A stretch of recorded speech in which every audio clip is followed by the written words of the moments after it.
expanse of white snow, freezing winds, lifeless landscapes, and weird, eerie signals seemingly coming from within Earth.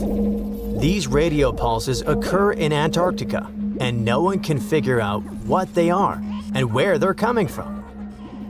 You see, scientists are running an experiment called ANITA, short for Antarctica Impulsive Transient Antenna.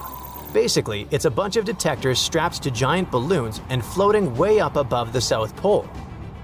Their job is to detect extremely high-energy neutrinos. How do they spot them? Right at the moment when neutrinos come into contact with ice and produce an intense, short burst of radio waves. Now, neutrinos are these tiny, almost massless particles that don't have an electric charge. They're everywhere, and billions of them are flying through you every second, even while you're watching this video. Neutrinos come from all over the place, from the sun, exploding stars, deep space, even from under your feet. The sun pumps them out non-stop as it fuses hydrogen into helium. Stars that are going off blast out huge bursts of neutrinos during supernova explosions. When high-energy cosmic rays hit our atmosphere, they make new neutrinos that rain down on us too. And some even come from radioactive stuff decaying inside Earth. The oldest neutrinos have been flying through the universe since the Big Bang, but they're practically invisible because they almost never react with anything. That's why scientists use unbelievable experiments like ANITA to try and catch even a few of them. But let's get back to that fateful day when everything changed. Normally, the radio signals produced by neutrinos bounce off the ice and fly upward. That's where ANITA can catch them. This is the whole point of the experiment, to study neutrinos and learn more about distant cosmic events like supernovas or whatever's happening light years away. But then something really weird happened. The detectors picked up radio waves that weren't bouncing off the ice at all. They looked like they were coming from below the horizon, from under the ice. Now, this shouldn't even be possible. According to everything we know about physics, signals can't just travel upward through solid rock and ice. One of the researchers, Stephanie Wiesel from Penn State, also said that those radio waves were coming in at super steep angles, like 30 degrees below the surface. The only way that could happen is if the signal had passed through thousands of miles of solid rock before hitting the detector. But if that were true, the rock would have completely absorbed it. So something just didn't add up. The team ran all the numbers and still got no clear answer. But for them, it was an interesting problem, since they didn't actually know what those anomalies were. What they did know was that they were probably not neutrinos. That's because if the team does detect a neutrino, that means it's traveled an insane distance without bumping into anything, possibly all the way from the edge of the observable universe. So, whatever ANITA has picked up, it's not behaving like anything scientists have seen before. It might mean there's some totally new type of particle out there, or maybe something else is going on that we just don't understand yet. They publish the findings in physical review letters, but the mystery remains unsolved. No one really knows what's going on under that Antarctic ice, just that something out there isn't playing by the rules. Now, if scientists actually manage to detect and trace where those crazy fast particles come from, they can learn tons of stuff about the universe. Way more than even the biggest, most expensive telescopes allow us to see. You see, neutrinos basically zip through space almost at the speed of light, barely bumping into anything. It means they can carry untouched data about events that happened millions or even billions of light years away. That's why Wiesel and a bunch of other researchers around the world have been building these insanely sensitive detectors to catch neutrino signals. Even the tiniest ones are super important, because in this field, one tiny blip of data can hold a treasure chest of information. So, researchers have been designing setups in both Antarctica and South America to catch these rare particles.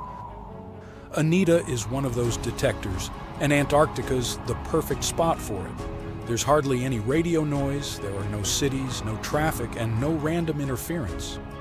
The setup is actually pretty cool. They attach a cluster of radio antennas to a giant balloon, send it a few dozen miles up into the sky, and make it float over the endless stretches of white ice. From up there, it points downward, listening for faint radio signals coming from deep inside the ice. When one of those super rare neutrinos, specifically a tau neutrino, hits the ice, it creates another particle called a tau lepton. That lepton then shoots out of the ice and starts breaking down, losing energy and turning into smaller bits. That decay process gives off what's called an air shower, kind of like a spray of invisible sparks flying through the air. If we could actually see those air showers with our eyes, they'd look like someone waving a sparkler through the dark, bright streaks trailing behind as it moves.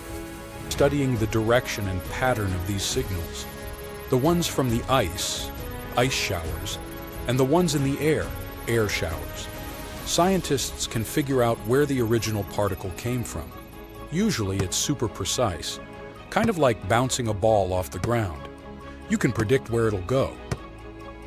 But these weird new signals don't bounce the way they're supposed to. The angles are all wrong way steeper than anything the models can explain. So the team dug deeper. First, they looked at all the data from Anita's multiple balloon flights. Then they compared it against tons of computer simulations of cosmic rays and neutrinos and filtered out all the usual background noise. They even cross-checked their results with other experiments like the ice cube detector, which is also located in Antarctica, and the Pierre Auger Observatory in Argentina. They wanted to see if anyone else had picked up similar upward-going air showers. And guess what? Things got even weirder. They found nothing. No other detectors had picked up anything that could explain what Anita had seen. That's why the researchers ended up calling the whole situation anomalous. It basically means, yeah, we have no idea what this is, but it sure isn't behaving like a neutrino. Whistle explained that the signals just didn't fit into the usual picture of how particles were supposed to act. Some people have floated ideas, like maybe it's some new kind of physics, or a hint of dark matter. Dark matter is basically that invisible stuff that keeps the universe from falling apart. It's everywhere. We just can't see it. Scientists have been trying to figure out what it actually is for almost a century, and it's still one of the biggest mysteries out there. Everything we can see, like stars, planets, people, dogs, makes up only about 5% of the universe, and dark matter makes up around 27%. The rest is something even stranger called dark energy. Scientists think dark matter is what gives galaxies their shape and holds everything together like cosmic glue. Without it, the universe would look totally different. It would be totally amazing to find out that this theory is true. But since IceCube and Auger haven't caught the same thing, that really limits the possibilities. Penn State has been in the neutrino detecting game for almost a decade now, building detectors and analyzing all kinds of cosmic signals.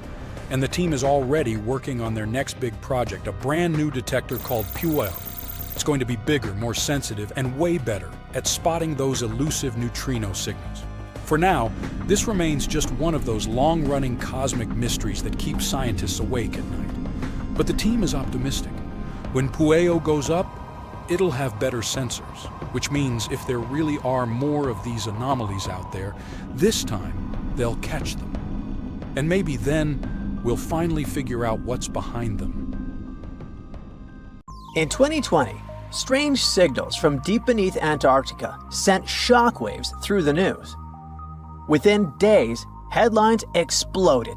NASA had found a parallel universe where time runs in reverse. But what really happened? And what did scientists actually detect? Well, this story is a case of madness, misunderstood experiments, and the human need to believe in mystery. Even today, every few months, someone reposts a headline screaming that NASA found a parallel universe in Antarctica. A universe where time flows backwards, and people believe it. But no, NASA didn't find a mirror world under the South Pole, or some sort of a backwards reality where people age in reverse or speak in rewound sentences. They did find something curious, though. Here's what actually went down. Scientists were flying a strange-looking instrument over Antarctica called ANITA, short for Antarctic Impulsive Transient Antenna. ANITA is a machine that floats over Antarctica, basically a giant balloon with antennas. It listens for tiny space particles called neutrinos. Neutrinos are super small and ghost-like. They have almost no weight and go through stuff like it's not even there, even entire planets.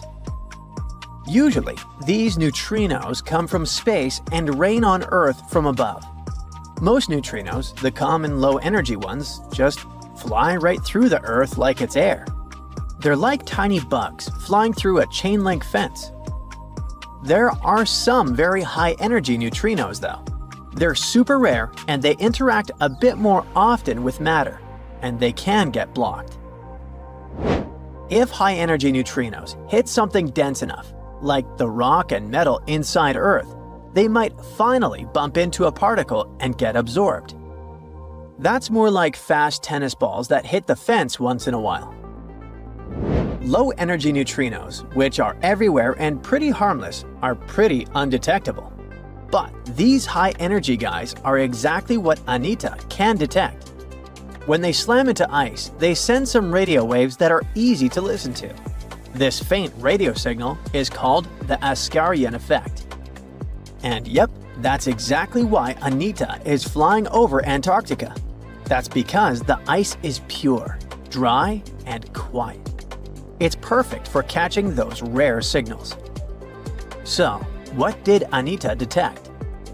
It detected something rising up from below the ice, like a high-energy neutrino coming from the Earth. What? Okay, let's think logically. Maybe it started somewhere in the north, traveled all the way through the Earth, and popped out the other side.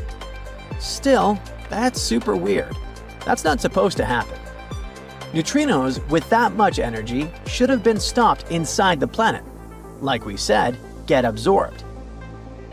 So, scientists caught a little bit of a brain bug. That shouldn't be possible with our current physics, unless something we don't understand is going on. And when you're faced with something bizarre, you explore all options, even the wildest ones. The nightmare began. A group of researchers published a paper suggesting that this strange signal might make sense in a CPT symmetric universe. CPT stands for charge, parity, and time. These are basically three ways to flip the universe. Charge means swap all particles to their opposites. For example, swap electrons, the guys with the negative charge, with positrons, their antimatter twins with the positive charge. Parity means mirror the universe, literally like looking at it through the mirror. Left becomes right and right becomes left. And time, of course, means run time backward, like rewinding a video. Now, there's a big rule in physics called CPT symmetry. It says that if you change all three of those things at once, the laws of physics should still work the same. This is kind of insane, but if you took the entire universe and swapped matter with antimatter, mirrored it, and reversed time, it would still follow the same physics. Why is that? Well, in our universe, an electron bumps into a positron, and they annihilate into photons. Cool! Now take that, mirror everything, and what do you get? Well, photons spontaneously turn into a positron and an electron, but mirrored and reversed. It's still the same physics, even if it's backwards. The equations still check out, so nature thinks this is valid. So here came the crazy part. Some physicists thought, what if the Big Bang created two universes? One is ours, made of normal matter going forward in time. The other is a mirror twin, made of antimatter, going backward in time from our perspective. This doesn't mean that someone in the other universe feels time going backward. To them, time flows forward, just like it does for us. But from our point of view, they're moving from our future toward our past. And vice versa. To them, we're weirdos who move backwards. And if both universes are exact CPT mirror images of each other, that would mean same physics, Same rules, just symmetrical. Same rules, just symmetrical. This isn't some crazy sci-fi theory, even if it sounds like it. It helps explain weird physics mysteries. For example, why there's so much matter in our universe but not much antimatter, even though they were supposed to be created in equal proportions. Or why the universe is so symmetrical and balanced in some strange ways. So, coming back to the neutrinos, some scientists suggested that maybe those upward-flying particles could be coming from that CPT mirror universe, poking through into ours, like a crack between two symmetrical realities. And if you look at it like that, this is quite a wild take. It's speculative, it's not proven. It's more of a cool thought, but the media immediately blew up. They ran a piece with the headline that said we found proof of a parallel universe going backwards in time in Antarctica. And all the other big tabloids picked it up. They made it sound like NASA had actually found a parallel universe. Time travel is real. Multiverse is confirmed. Meanwhile, people who worked directly on Anita immediately caught brain damage. They tried to jump in to say that's not what happened at all. They explained that the signals were unusual, yes, but there were plenty of normal explanations that didn't require rewriting the laws of physics. It could even be just an experimental error. Maybe an unusual particle behavior or gaps in how we model neutrino interactions. Of course, no one listens to experts about what experts discovered. And once an idea like that hits social media, it becomes nearly impossible to put back in the box. But that also doesn't mean that the multiverse definitely isn't real. Are still exploring the concept and assume that some of those potential universes, if they exist, could have different laws of physics. One idea, called the many worlds theory, comes from quantum physics. It says that every time something can happen in more than one way, like a particle moving or a decision being made, all those possibilities actually happen, but in separate universes. So there could be endless versions of reality, each slightly different, branching off from every event. Maybe in one universe, dinosaurs never went extinct. Maybe in another, you never sent that embarrassing text. Another theory is called the bubble universe theory. After the Big Bang, the universe expanded incredibly fast in a process called inflation. Some scientists think that inflation never fully stopped and is still happening in some regions. That would mean new bubble universes are constantly forming, each with its own version of physics. Our universe would just be one bubble in a giant cosmic sea of others. The third idea is about shadow matter. Dark matter is invisible, but its gravity affects the universe. Some scientists think it could be made of particles similar to the ones that make up regular matter, but they're just hidden from us. This mirror, or shadow matter, could form entire invisible galaxies and even life, all existing right alongside us. Maybe we just can't detect it in any way except through gravity for now. But in physics, all of those are just theories, mathematical possibilities. We have no direct evidence that it's real. If we ever find one, though, let's now hope it won't be the boy who cried wolf scenario. So, there's a mysterious doorway in the middle of Antarctica.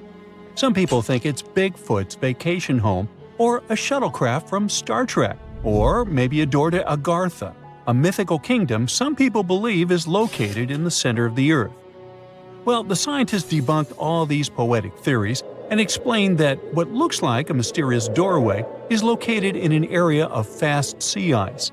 It's offshore of the coast and is full of little islands with shallow water around them. When ice flows around hard rocks hidden underneath, it can create patterns that look odd but are totally normal. In this spot, the ice is thin, so the rocks underneath have a big effect on how the ice moves. The cold winds in Antarctica also shape the ice and snow and make it look like they're lines and shapes. So, the mysterious doorway is just a rocky ridge poking out because the ice has melted a little. The top of the doorway is the tip of the rock, and the sides are snowy trails left by strong winds blowing in the same direction. It's essentially an iceberg that got stranded and is melting in one place. One YouTuber found another out-of-place mysterious object more than 150 miles off the shore of Antarctica, a 400-foot-long ice ship.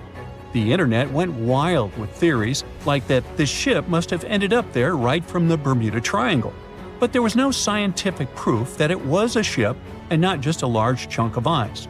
And once some other internet users revisited the place, they noticed the ice melted in the summer and the hypothetical ship was gone. Another mysterious Google Maps find in Antarctica was a pyramid. And before you make up an exciting theory about how the ancient Egyptians built a secret base here, I have to tell you it turned out to be just a mountain. It's part of the tallest mountain range in Antarctica that stretches for almost 250 miles. It's not the first pyramid on this continent, as explorers from the British Antarctic expedition found another unusually shaped mountain and nicknamed it the Pyramid. But this one didn't even have a pyramid shape. Here's one Antarctic find that definitely won't disappoint you: a giant ice shelf that reminded scientists of the Grand Canyon. A special submarine robot named RAN covered over 600 miles under the thick ice and brought back some amazing footage of icy mountains, valleys, flat plateaus, and swirly patterns made entirely of ice. One of the strangest things RAN found was giant bowl-shaped holes, or scoops, in the ice. Sadly, scientists lost track of the robot. They think that curious Wendell seals may have accidentally bumped into RAN and caused it to get stuck. To save energy, RAN probably shut itself down, and the scientists couldn't find it again. But the team is hoping to build a new robot and continue exploring this icy canyon to see how the patterns under the ice might change over the years. Another huge Antarctic canyon was found thanks to bad weather. A team of sound experts had to pause their work at the Casey Research Station in a storm. Instead of waiting around, they decided to use the unexpected free time to map the seafloor near Adams Glacier. And that's how they found a canyon that is almost 7,000 feet deep, almost 30,000 feet wide, and stretches over 28 miles away from the glacier. During the mapping, they discovered just part of the canyon before they had to go back to the research station. But when bad weather came in again, the ship went back and mapped more of the canyon. They were working in waves up to 13 feet high and super powerful winds, but they managed to get about 15 hours of data to complete their map. On the way back to Australia, they stopped one last time, and now they've got a full picture of the canyon. Studying it is helping scientists learn more about the history of glaciers and the interaction between the Antarctic ice sheet and the ocean. Now, there's a frozen lake in Antarctica called Lake Enigma. For a long time, people thought the lake was completely frozen solid. But during one expedition, researchers found that under the thick ice, there was a layer of liquid water about 40 feet deep. To learn more, they drilled through the ice and sent down a camera to explore what was hiding in the lake's depths. The lake's water, which they think comes from the nearby Amorphous Glacier through a secret underground pathway, was filled with strange microbial life. These tiny microbes lived in mats that covered the lake bed. Some of the mats were thin and spiky, and others looked like crumpled carpets, or even small tree-like shapes that grew up to 16 inches. Many of the microbes could make their own food through photosynthesis, just like plants do, and it gave the lake a high amount of oxygen. One of the coolest discoveries was a type of microbe which usually lives in low-oxygen places. Lake Enigma might be similar to environments on icy moons like Europa or Enceladus, so it could mean that these moons also have hidden water under their ice and possibly microbial life too. One more mind-boggling discovery from Antarctica is tiny pieces of amber in mudstone, found here for the very first time. It took scientists years of studying incredibly well-preserved fossilized roots, pollen, and spores that they found back in 2017. Amber proves that resin-producing trees once grew in Antarctica. part of a lush rainforest that existed near the South Pole during the mid-Cretaceous period. Back then, disclaimer, I wasn't around then, the trees would have had to survive through months of darkness during the long Antarctic winters. Scientists believe they adapted by going dormant for a long time. The amber pieces the scientists found are tiny, but they are beautiful shades of yellow and orange with bumpy surfaces that show how the resin flowed out of the trees. This resin likely leaked out to protect the trees from insects. It was preserved because water quickly covered it and kept it safe from sunlight and air. A scientist was browsing through satellite images for brown trails of penguin waste and found 4 new colonies of emperor penguins at the base of the globe. These new colonies likely have been around for years, though 3 of them are rather small, with fewer than 1,000 breeding penguins each. One of the new colonies was found close to a place called the Lazarev Ice Shelf, where there used to be a larger penguin colony. They thought this colony went extinct in 2019, but it seems the penguins have just moved a bit because of changing sea ice conditions. So studying them can help us learn more about how emperor penguins adapt to changes in the environment. Now, there used to be a giant river system in Antarctica 40 million years ago. Researchers found proof of it after studying soft sediments and hard rocks from the frozen seabed. They looked at tiny bits of radioactive elements, like uranium and lead, and learned that the deeper dirt came from the time of dinosaurs. The dirt closer to the surface was younger and had an interesting pattern, like the kind you see in river deltas today, such as in the Mississippi River or Rio Grande. Scientists found tiny signs of life in the sand. The river that once flowed here started in the Trans-Antarctic Mountains and traveled 930 miles before it reached the sea. Researchers kept studying newer layers of dirt from about 20 million years ago. They hope this will help them predict what the Earth's weather patterns might be like in the future. If you wander about 1,800 miles from Madagascar into the middle of, well, basically nowhere, you'll reach the Kerguelen Islands. This remote French territory is one of the most isolated places on Earth. There's no airport, no native population, not even Wi-Fi, just brutal winds, freezing rain, and rough seas. But this place also hides a massive secret beneath the water, because what you perceive above sea level is only the tip of something far bigger, the peaks of an enormous landmass that mostly sank into the ocean. We're talking about the Kerguelen Plateau, a lost, sunken continent. This is a big, mostly submerged volcanic plateau in the southern Indian Ocean. It sits about 1,900 miles southwest of Australia and is nearly 3 times the size of Japan. But don't bother trying to spot it on a world map, because to really see it, you'd have to dive deep. And I mean that literally, since big chunks of it now lie more than 6,000 feet under the ocean. Now, it wasn't always like this, though. For long stretches of time, large parts of the Kerguelen Plateau were above sea level, forming a huge microcontinent. That was roughly between 100 million and 20 million years ago. Back then, scientists think this land was covered in dense forests, packed with trees like araucarias and cypresses. But it wasn't exactly peaceful. Active volcanoes were everywhere, with lava flows probably spilling across the land. And not to mention the dinosaurs. There's some evidence that lizards and dinosaurs once lived there, but they were likely the smaller ones, not the big scary kind. Another cool theory is that the Kerguelen Plateau once acted like a long land bridge connecting Antarctica and India.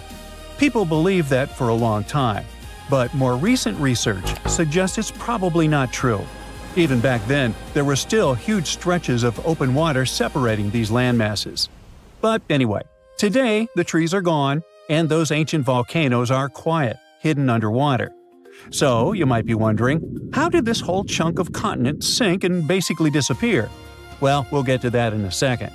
But first, we need to answer a basic question. How did the Kerguelen Plateau form in the first place? Well, our story starts about 130 million years ago. Back then, Earth had Gondwana, a giant supercontinent that included what are now South America, Africa, India, Australia, and Antarctica. But eventually, it began to break apart. And during that long, dramatic breakup that happened over millions of years, the Kerguelen Plateau was born. And it basically exists thanks to something called the Kerguelen hotspot. The Kerguelen hotspot is a region deep inside Earth where super-hot melted rock slowly rises toward the surface. You can think of it like a steady underground burner, melting rock in the same spot for a very, very long time. And even though the hotspot stays put, Earth's outer shell keeps moving above it. So as the seafloor drifted over the Kerguelen hotspot, huge amounts of melted rock spilled out, cooled down, and stacked up, layer after layer. Over about 30 million years, that process built a massive mound of volcanic rock on the ocean floor. At the peak of the eruptions, it may have added around 7 to 8 inches of lava every year. To put that into perspective, that's enough new lava to fill about 184,000 Olympic-sized swimming pools, if there were that many. And little by little, that volcanic pile kept growing, bigger and bigger, higher and higher, until it finally rose above sea level and became the Kerguelen Plateau. But then, something strange happened. Over the last 20 million years, this landmass started to sink, slowly but steadily. Today, most of it sits roughly 3,300 to 6,600 feet below sea level, and only a couple of spots have managed to stay above water. One of them is the Kerguelen Islands, that French territory we mentioned earlier, and the other is the McDonald Islands, which belong to Australia. Okay, but how did all the rest of it sink? Well, continents don't end up underwater because they suddenly drop like stones. Instead, this process happens because Earth's surface slowly bends, stretches, and shifts over very long periods of time. The outer shell of the planet is broken into huge pieces, the tectonic plates. These plates float on a hotter, softer layer of rock beneath them, known as the mantle. When a continent gets pulled apart by forces deep inside Earth, its crust stretches out, gets thinner, so it starts to sit lower. And as it drops, the ocean doesn't come rushing in all at once. Instead, seawater slowly spills over the edges, flooding the lowest areas first and turning dry land into shallow seas. Meanwhile, the rock underneath cools down, and when it cools, it contracts and sinks, which pulls the surface down even more. On top of that, sediments keep piling up, almost like heavy blankets, adding extra weight and pushing the crust lower and lower. And that's basically what happened to the Kerguelen Plateau.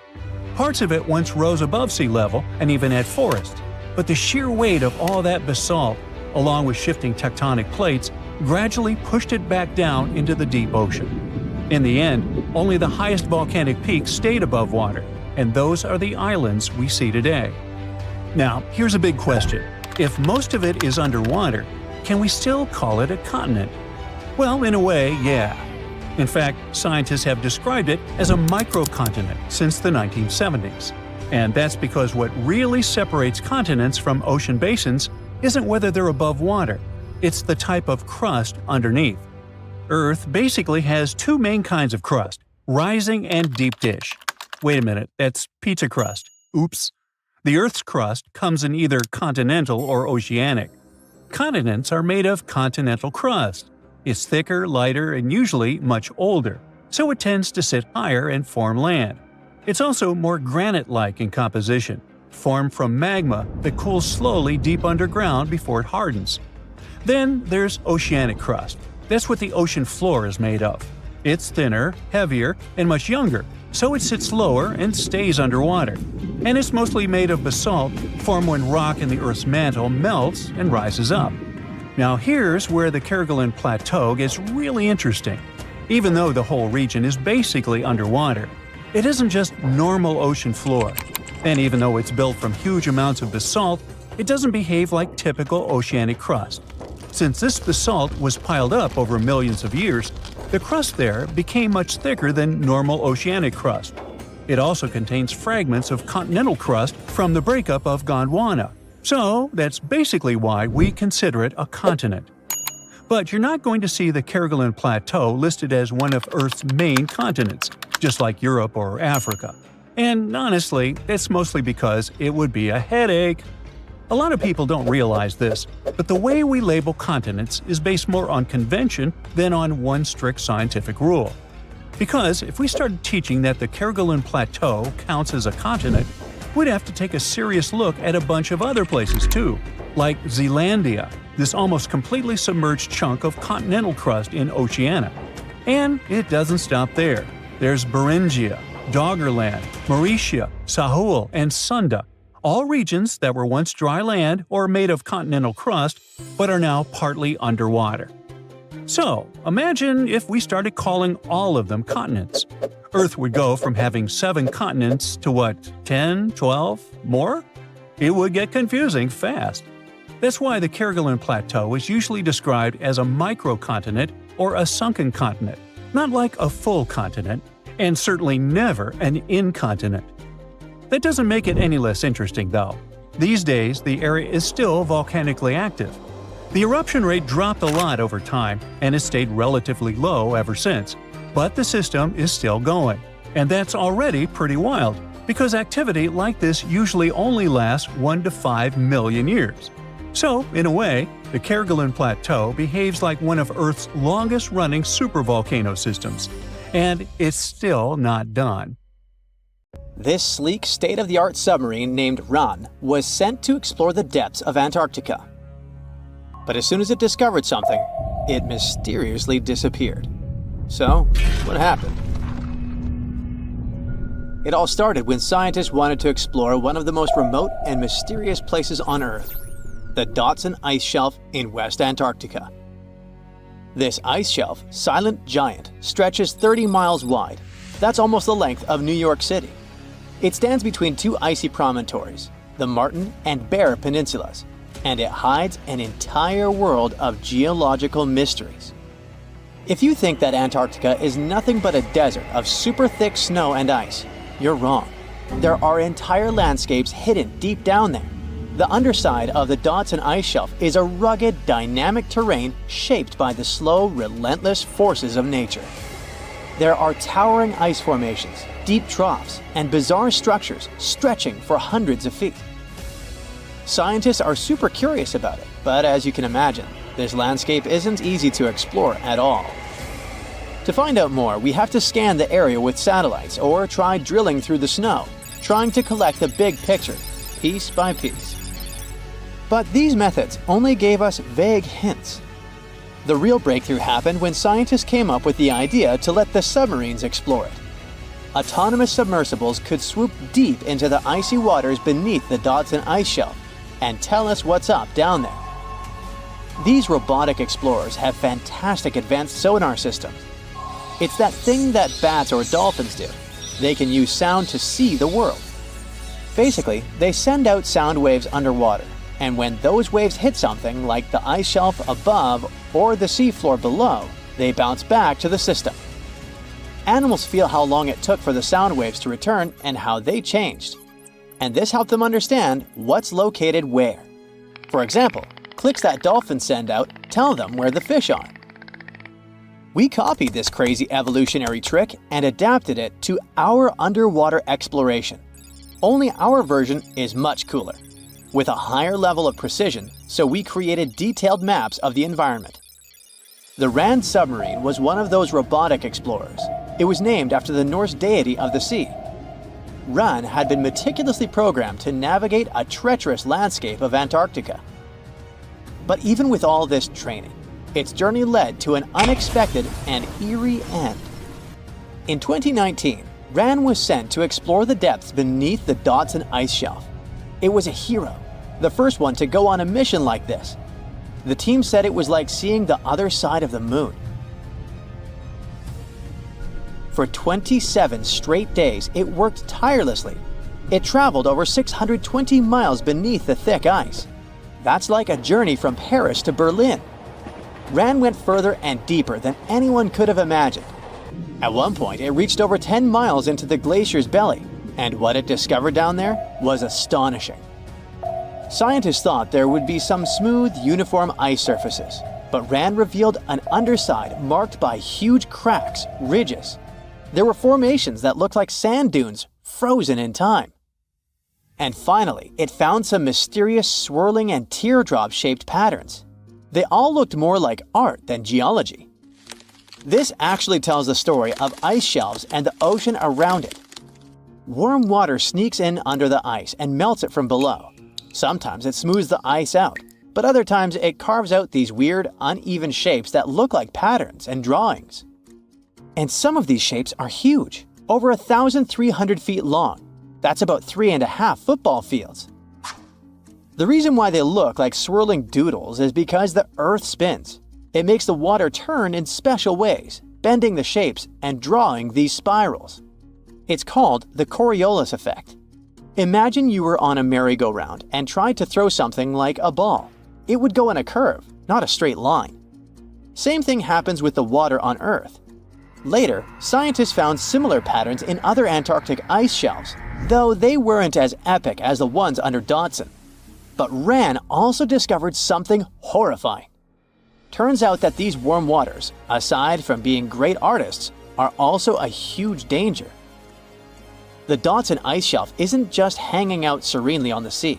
It's part of a very delicate system and acts as a protective barrier that holds back huge glaciers in West Antarctica. The ice shelf is floating on the ocean, but it's still connected to the land. As warm water sneaks underneath it and the ice melts, the Dodson can't hold on to the land as tightly anymore. The protective barrier starts to weaken, and this lets the glaciers behind it move faster into the ocean. When those glaciers flow into the sea, they add more water, which could cause sea levels to rise, eventually changing our coastlines.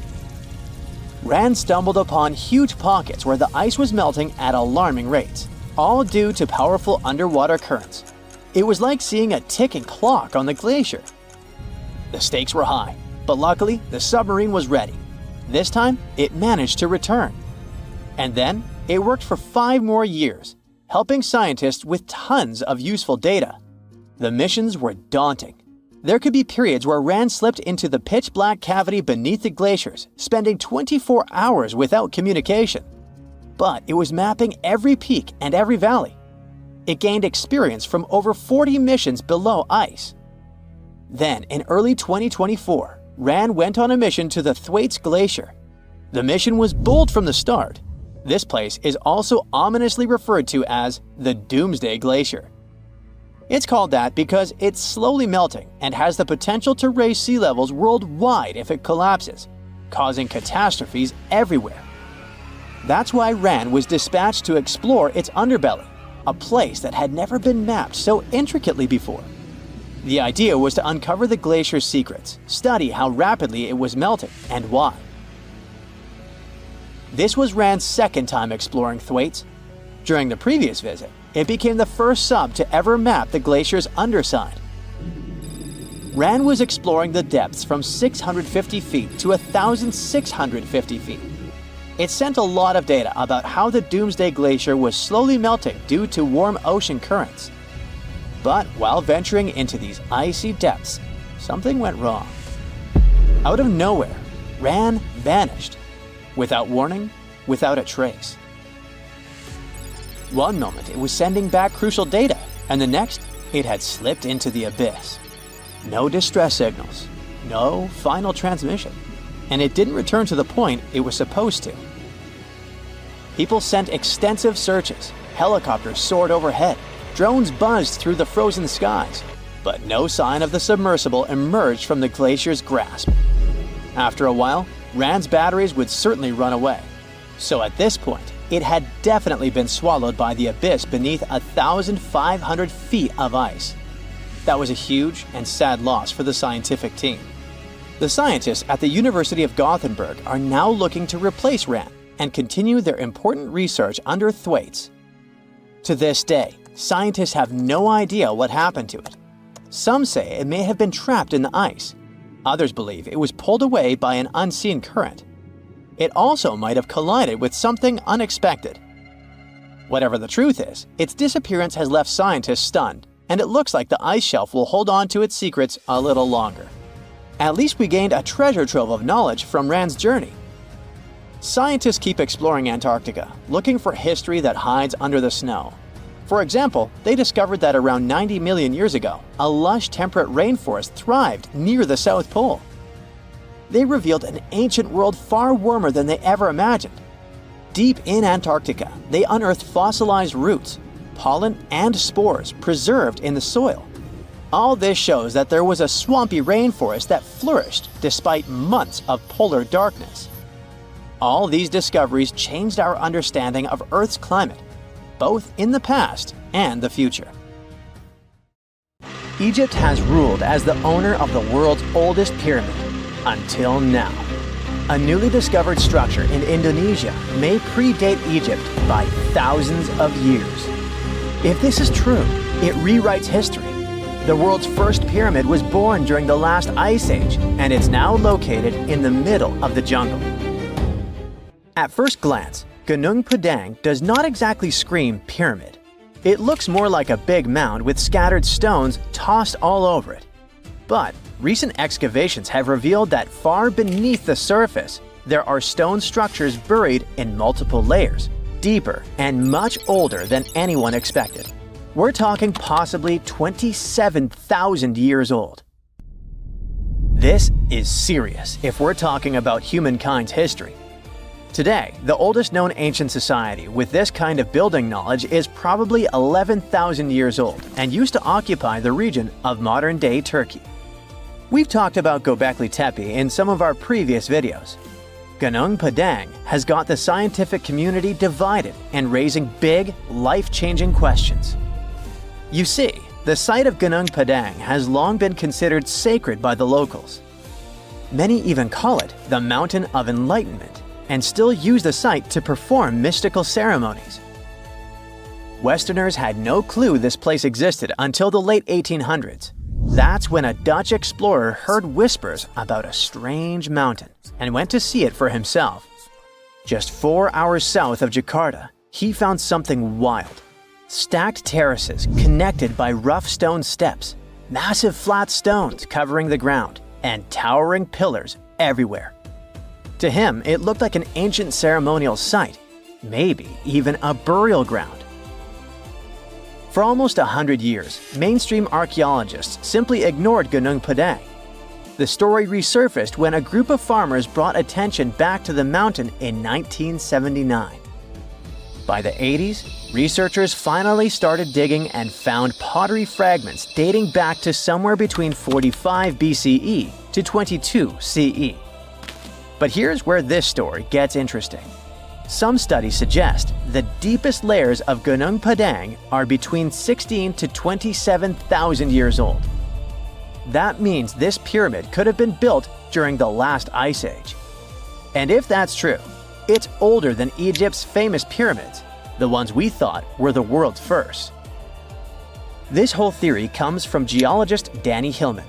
His team used ground-penetrating radar, core drilling, and carbon dating to study Gunung Padang, and what they found was pretty wild.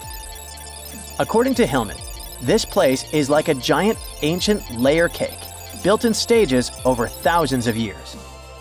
The youngest layer is around 3,000 to 4,000 years old. That's roughly the age of the pyramids in Egypt. When you dig a little deeper, you find Unit 2, which was built between 7,500 and 8,000 years ago. But here's where things get truly mind-blowing.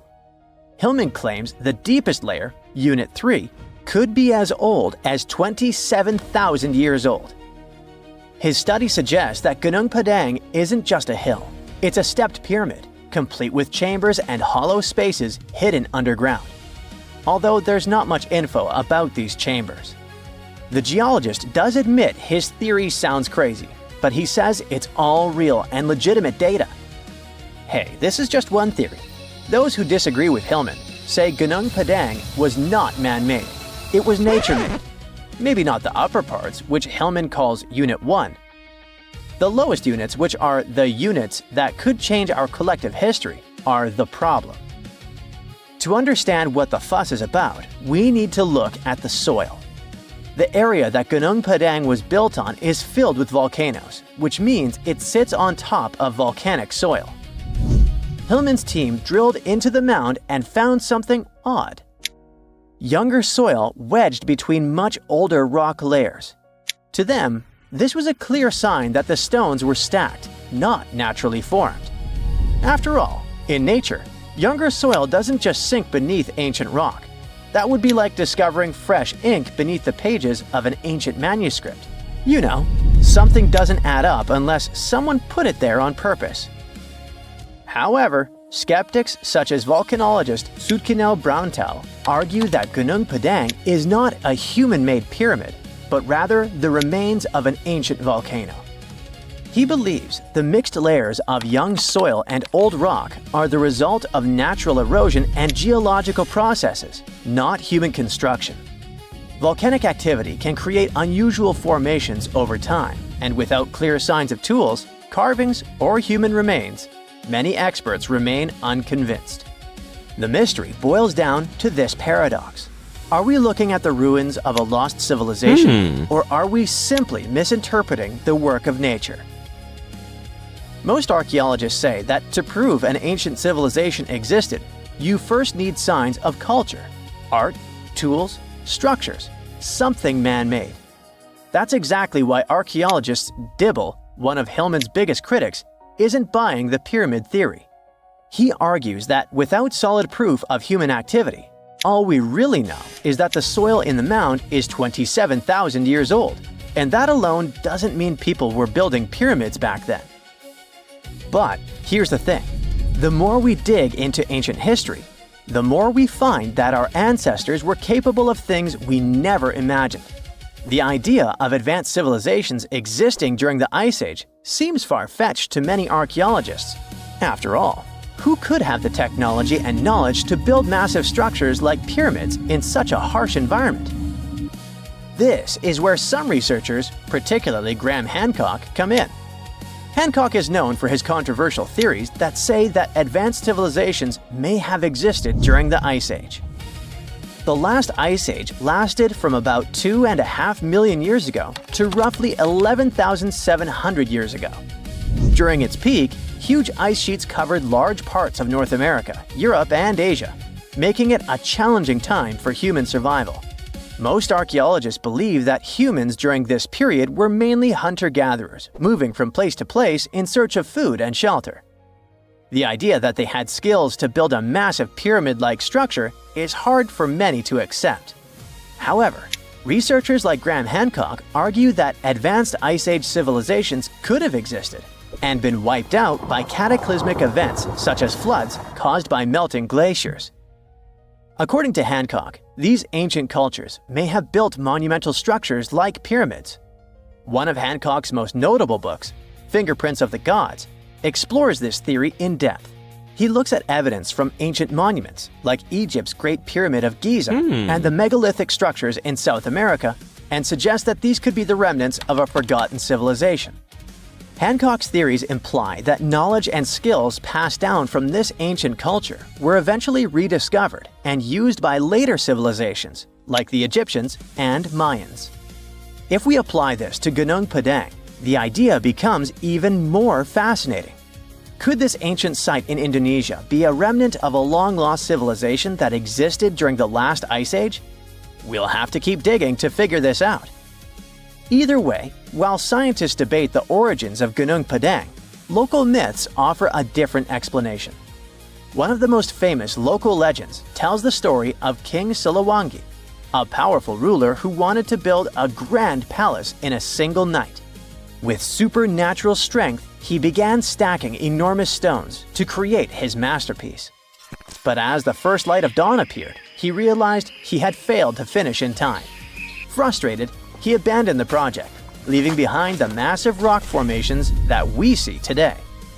While this story isn't historical fact, it reflects how deeply Gunung Padang is embedded in the local culture. Even today, the site is considered a place of spiritual energy, attracting visitors who believe in its mystical power. Hindus from the island of Bali climb the mountain steps to conduct rituals related to the rising of the full moon.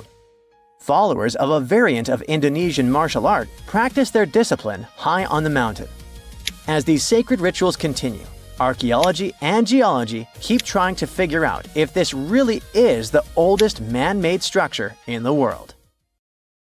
This just in, the world's oldest pyramid was built during the last Ice Age. And I'm not even talking about Egypt. I'm saying our ancestors might have spewed a 27,000-year-old pyramid in West Java. Gunung Padang is not exactly shouting pyramid. It's more of a mound with huge scattered stones tossed all over it. But local people seem to revere it, and they have for centuries. It wasn't until recently that the Indonesian authorities decided to excavate a bit deeper to see what all the fuss was about. They ended up finding the remains of a human settlement. It was rather unexpected, since the mound is pretty high up. This excavation could only prove there were humans in the area as far back as 45 BCE, which sounds reasonable. It was up to an Indonesian geologist named Donny Hillman to prove that Gunung Padang is the world's first pyramid. He used all sorts of new technology to support his claim. Our guy used carbon dating, which digs deep into the earth and takes whole chunks of soil. He found layers and layers of constructions, like he was digging up Rome and finding ancient buildings buried in the ground. His research proved that there had been caverns and even rooms down there, which could only mean one thing: humans. As for the rocks located up in the mound, they were most likely strategically placed by the people who lived there back in the day. They needed a place to meditate, so they arranged things in a harmonious way. Their smooth surfaces wouldn't be the result of years of erosion, but the works of great sculptures, the Michelangelos of their day, let's say. If this is all for real, then human civilizations began way before we think they did. Our ancestors, the Paleolithic humans, didn't have what it took to be considered a civilization, especially not the tools and knowledge to build pyramids. They needed a lot of masonry skills, which weren't all that available during the last ice age. His peers don't share this view, though. They could believe Hillman's theory if he had found evidence such as charcoal and bone fragments, but he didn't. Flint Dibble, another archaeologist, says that without concrete evidence of human activity, there's no proof of an actual pyramid. In this case, all the data proves is that the soil in the mound dates back to 27,000 years ago. He thinks the rocks on top of the mound just slipped down the hill, like rocks normally do. Only a complex society would have managed to build a stepped pyramid like they claim it was. But according to Bill Farley, an American archaeologist, there's just no reason to believe there were any settlements in Indonesia during the last ice age. Now, just so you know, the oldest known ancient society with this kind of knowledge is probably 11,000 years old and used to occupy the region of modern-day Turkey. Take a look, Turkey's Göbekli Tepe. It's also not a pyramid, but it's the oldest monolithic construction made by humans. Back in the Neolithic period, a lot of people settled there, and there are proofs for it. For example, the walls there are covered in ancient drawings of clothing and wild animals. Until recently, the title of the world's oldest pyramid went to a three-sided construction known as the Djoser Pyramid in Egypt. Djoser is located just a few miles south of the Giza complex in a town called Saqqara.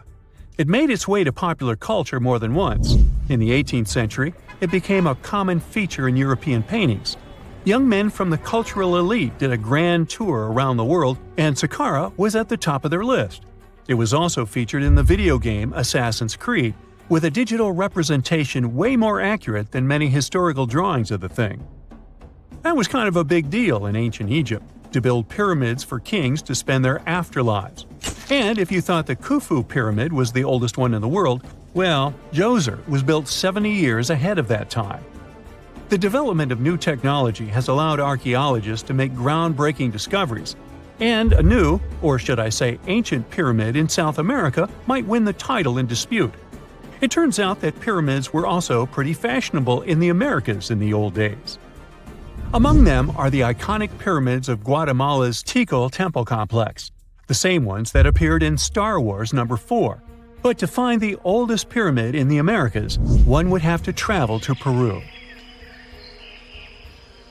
Deep in the Peruvian desert, archaeologists stumbled upon a sprawling ancient metropolis known as Caral. At first, researchers believed that the settlement was pretty recent, since the site was way too complex for ancient technology to handle it. As we said, Caral is a desert town, like Las Vegas, but without all the hoopla. This means no easy access to water. And for cities like these to thrive, they need a considerable irrigation system, which leads us back to complex technologies. The Peruvians surprised us all with this new discovery. This site was huge, filled with an amphitheater, houses, and religious buildings. The whole thing probably sprawled through 370 acres. And when scientists went to test their initial hypothesis using radiocarbon dating, they found that the city probably sprung around 2027 BCE. On the site, archaeologists found 6 pyramids that could possibly predate the one in Saqqara. As far as they know, both civilizations coexisted in the same time period, in opposite parts of the world. But since researchers can't pinpoint the exact age of Corral's pyramids, it's pretty hard to guess which civilization completed their pyramid first.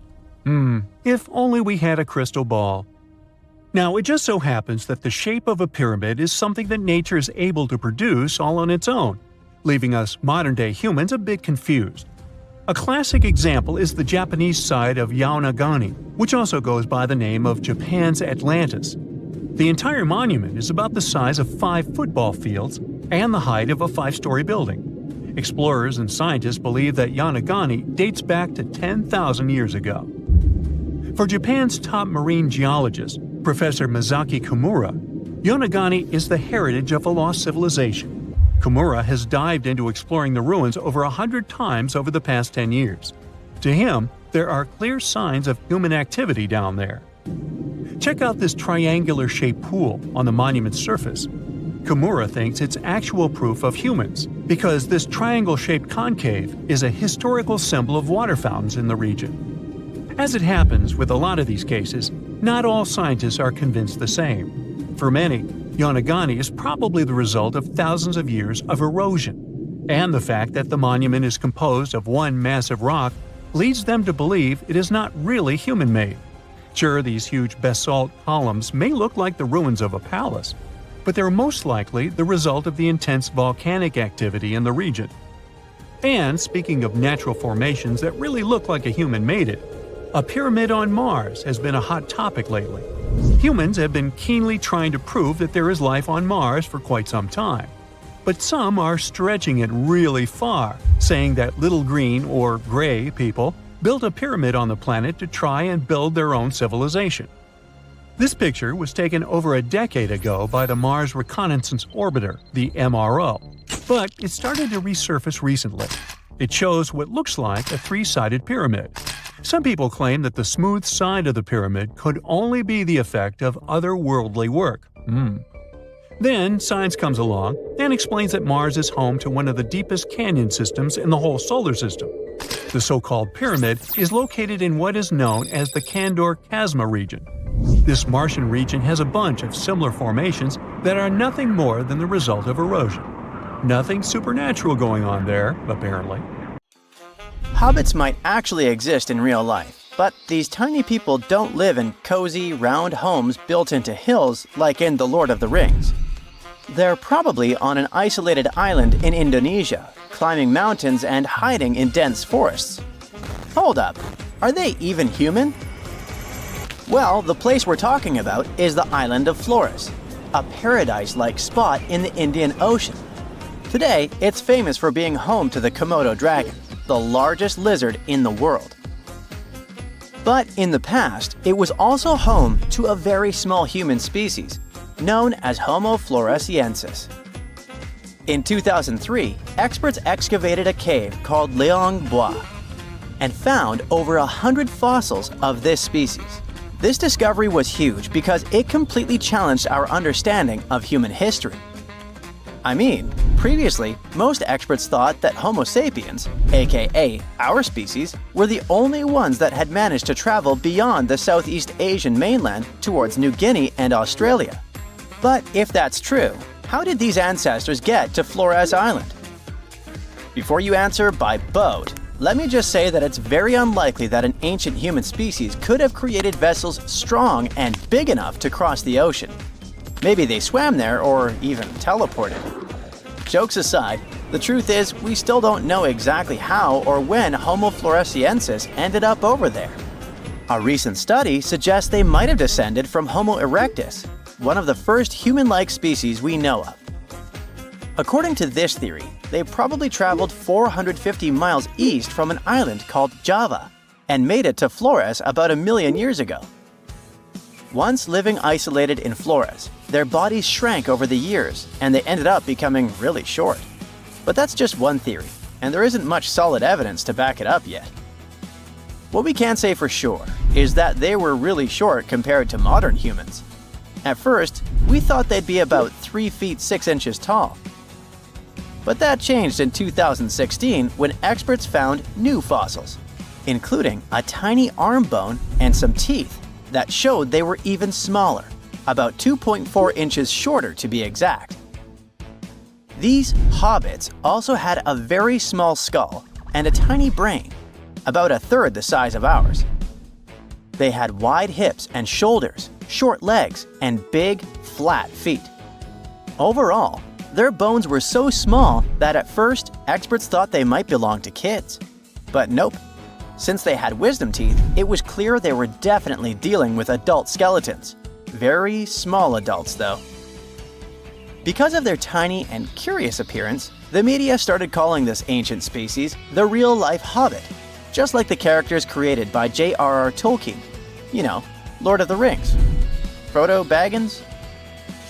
Anyway, why were they so small? There are 2 main theories. The first one, they weren't a different species at all. Some experts believe they could actually be Homo sapiens, just like you and me, but with a condition that causes the brain to develop smaller, kinda like microcephaly. However, many specialists rejected this idea because the anatomy of people with these kinds of growth conditions today doesn't really match what we see in the little people from Flores. Moving on. The second theory is something people call island dwarfism. Basically, when large animals live on isolated islands, they tend to get smaller because the food supply is limited. For example, there's this dwarf elephant that lived in Sicily and Malta a long time ago, and it only measured about 3 feet tall. Meanwhile, its relative on the European mainland was about 13 feet tall. With a pocket-sized body, these animals need less food, which means they have a better chance of surviving on an island. Another factor that leads to this type of dwarfism is that these animals don't have to worry about defending themselves from large predators. I mean, if you're on an isolated island with no lions or tigers around, there is really no need to be huge. So this could be what happened to the Hobbit people. Studies show they lived in Indonesia at least 100,000 to about 50,000 years ago. But after surviving for so long, these short people mysteriously disappeared. It's possible that they vanished after 8 massive volcanic eruptions hit that region. This idea came up after researchers found a thick layer of volcanic ash right above where the fossils were first found. Even with this evidence, no one can say for sure if the eruptions were the reason for their disappearance. And recently, an anthropologist questioned this theory by saying they might still be alive today. Wait, what? It sounds crazy, but he actually talked to dozens of local people who believe they've seen a tiny hobbit-like man in the flesh on the remote island of Flores. In fact, mysterious stories about sightings have been told long before the remains of Homo floresiensis were even discovered. So it's not like they made up these stories after hearing about the fossils. At least 30 people living there claim they've seen, with their own eyes, a creature that is halfway between an ape and a human. It had an ape-like face and was definitely smaller and hairier than a person, but it walked completely upright with both feet on the ground, just like a human. Locals call it Laihoa. But what should we call it? I mean, can this creature be our famous Homo floresiensis? Well, maybe. Anthropologist Gregory Forth has been working on the island of Flores since the 80s, and he says the locals' descriptions are strangely similar to what we imagine these ancient, short humans might have been like. You might be wondering if the Laihoa is just a legend, like a campfire story meant to scare people. And yeah, some of the descriptions definitely seem to go against basic science. Some people say that after they saw the creature, it just flew off or disappeared like magic. But the researcher points out that a lot of locals also gave very detailed physical descriptions of the creature. Sure, the details varied a bit, which is pretty normal with different people witnessing the same thing. but they didn't mention anything about the creature having crazy superpowers. Now, Forth is starting to wonder if we really are the only species of humans left on the planet. They could be, in fact, real-life hobbits, and that brings us back to a question from earlier in the video. Are they even human? Maybe yes, maybe no. It is possible that the creature spotted on the island of Flores is actually an uncontacted population of modern humans, but it could also be an unknown species of monkey. However, since there's no other evidence for either of these ideas, the best guess right now is that a creature similar to an ape man could still be out there. Okay, but if this creature shares the planet with us, how come no one's ever taken a photo of it? Well, the ape man is part of that island, just like other rare creatures like Komodo dragons. And unlike Bigfoot believers, locals probably don't go out actively searching for this creature. According to the anthropologist, they have no reason, financial, social, or otherwise, to find an ape man. And since they're mostly unaware of scientific research, or any theories saying these creatures don't exist, they don't really care about trying to prove the scientific world wrong. Forth wrapped up his research in 2018, but the anthropologist says that since then, other people have seen the strange creature walking around the island of Flores. 2 young guys from the UK went there, mostly for a snorkeling trip. But at some point, they hiked up a mountain and saw something that really looked like the ape man. So, who knows? Maybe you'll also get a chance to see the real hobbit when you visit Indonesia. Now, how about some surreal hidden places to check out? Grab a flashlight and your backpack, and bon voyage! The trip starts in the mountainous country of Switzerland. You travel to the town of Waltensburg in the eastern part of the country. It's raining and it's very cold, but you still make your way to the bottom part of a mountain, where your first adventure awaits. After climbing up high in the mountains, you see a strangely shaped castle.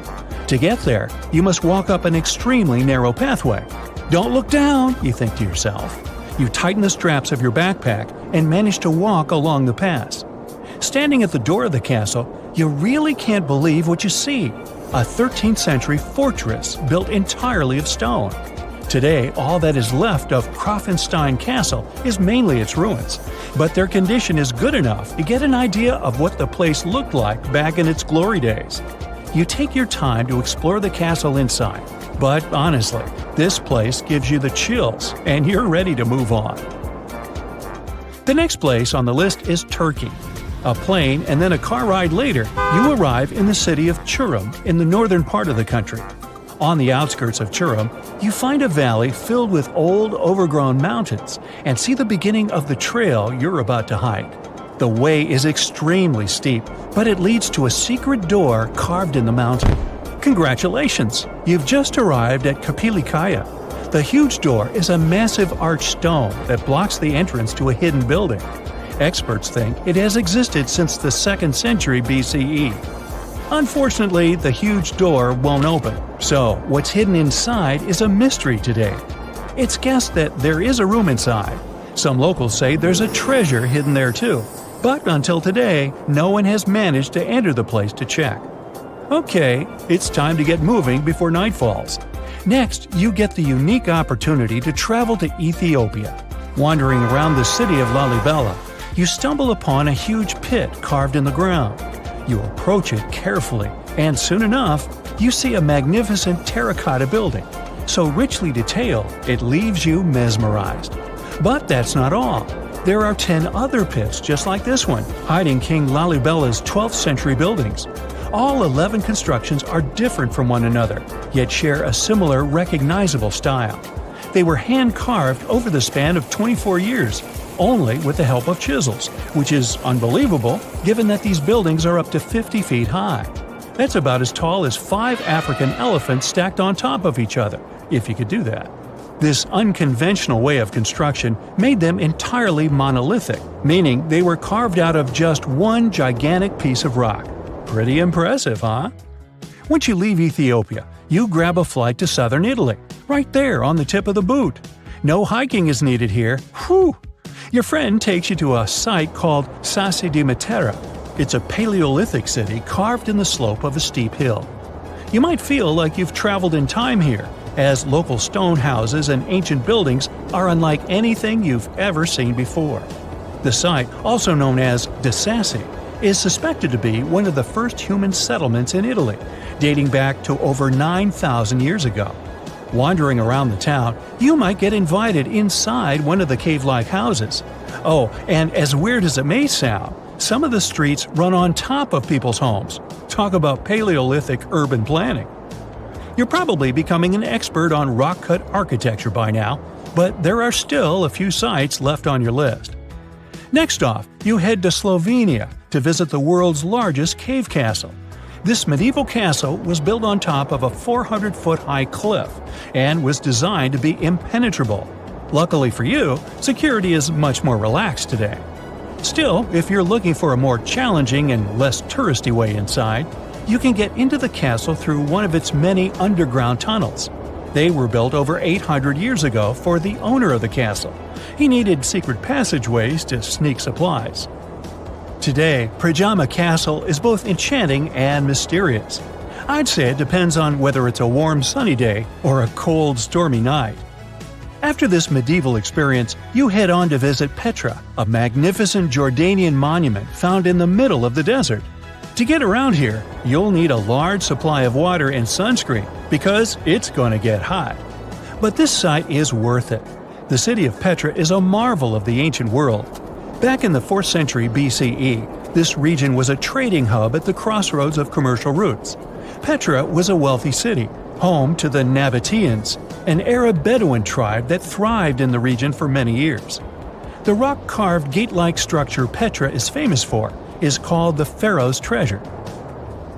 It stands at the main entrance to the site and is said to have a treasure hidden inside.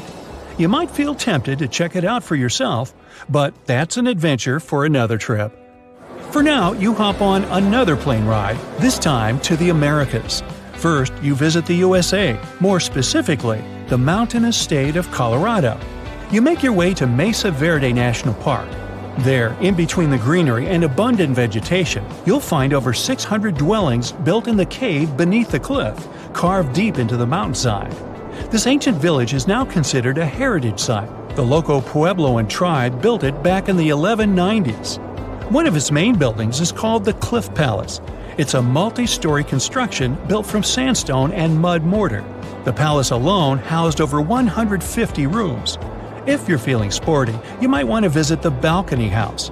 To get there, you'll have to climb a 32-foot ladder. You'll get to see a mid-sized village of 38 rooms, including 2 kivas. Those are traditional chambers that were built by the Puebloans for ceremonial purposes. Still, in the U.S., you make your way to the hills of South Dakota. You're there to visit one of the world's most impressive human-made sculptures on Mount Rushmore. What's so mysterious about this place, you might ask? Well, during Mount Rushmore's construction, a 70-foot-long secret tunnel was built behind the head of Abraham Lincoln. The tunnel was supposed to hold all the documents and artifacts important to the United States history. After the designers thought it through, they decided it was better to hide them in a safe box in the floor of the tunnel. The box holds the history of how Mount Rushmore came to be carved, as well as a brief history of the U.S. and the 4 presidents depicted on the mountain. Amazing, right? Now, you're headed down to Machu Picchu, a South American site hidden between the Peruvian mountains. Machu Picchu itself is already a mystery.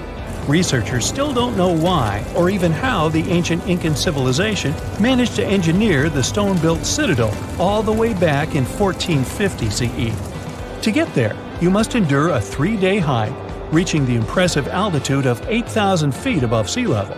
Or you can get a train, but that's no fun, right? You're here to check on a relatively new discovery. Back in 2010, French engineer David Crespi was taking measurements of the Inca ruins when he noticed a door he had never seen before. It was sealed off by stones. He went back to the site a few months later with an electromagnetic scanner. The scanner, which could detect objects behind walls, showed there were copious quantities of metals behind that sealed door. The researcher contacted the Peruvian authorities requesting to remove the rocks, but they didn't authorize it. As of today, the door is still locked. Whew, this trip was long, wasn't it? Make sure to get some rest, Indiana Jones. Deep inside the heart of the Amazon rainforest lies a cave so massive, it defies logic. Stretching for 2,000 feet, this tunnel is so big a human could easily walk around inside of it.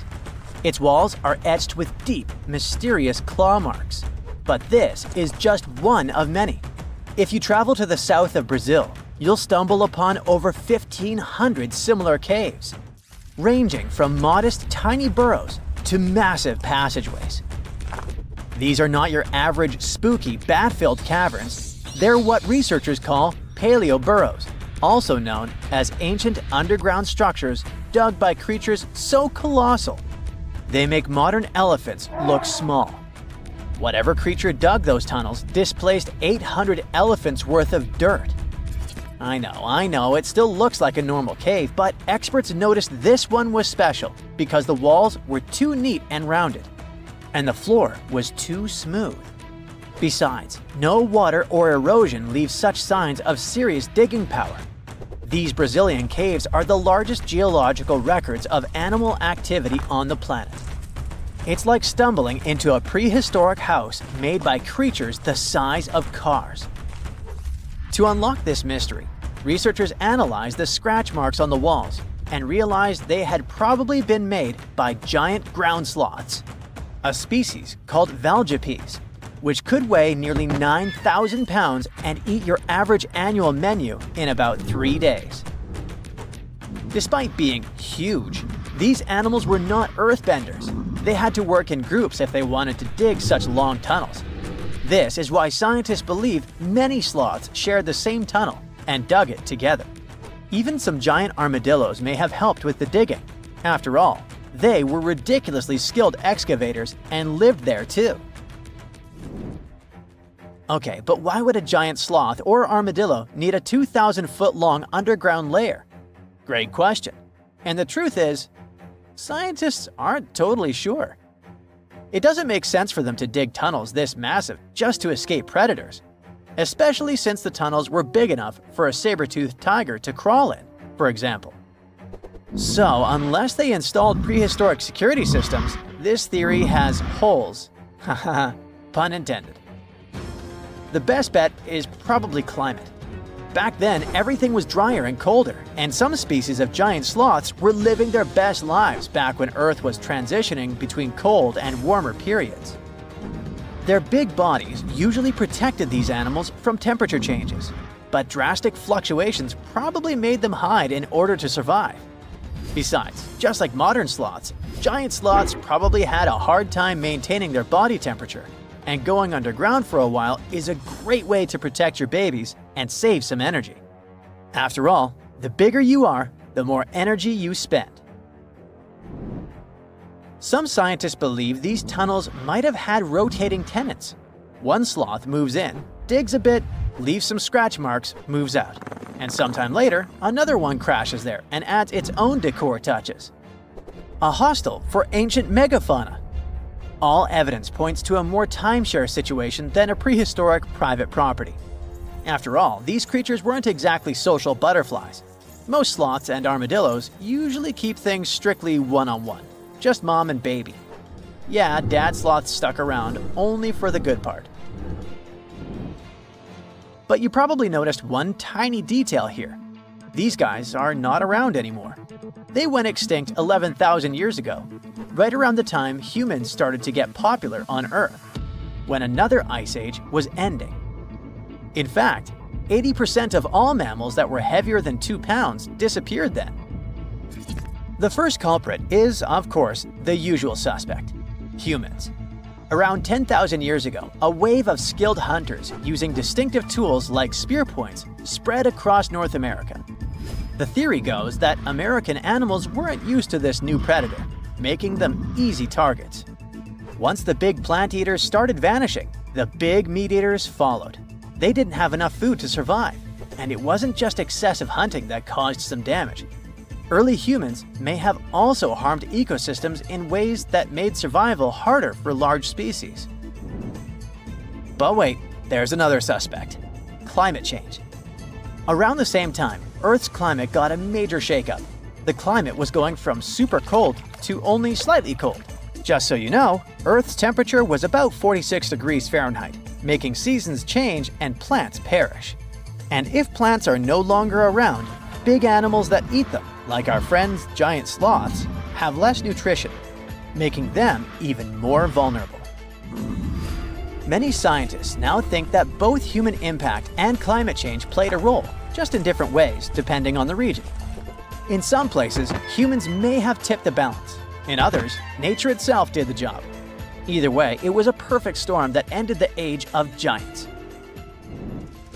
Turns out, being huge isn't always a plus. Giant animals tend to live longer and reproduce slowly, which makes them sitting ducks when disaster strikes. Besides, it takes a long time for these guys to bounce back. After dinos disappeared, for example, it took 15 million years for new mega mammals to stomp onto the scene. The last major extinction happened around 12,000 years ago. Not really enough time for brand new massive beasts to evolve. Today's biggest ground animals, like elephants, rhinos, and bison, aren't newcomers. They're actually the tough survivors of that ancient chaos. And, well, at least we still live alongside the blue whale, the biggest mammal ever.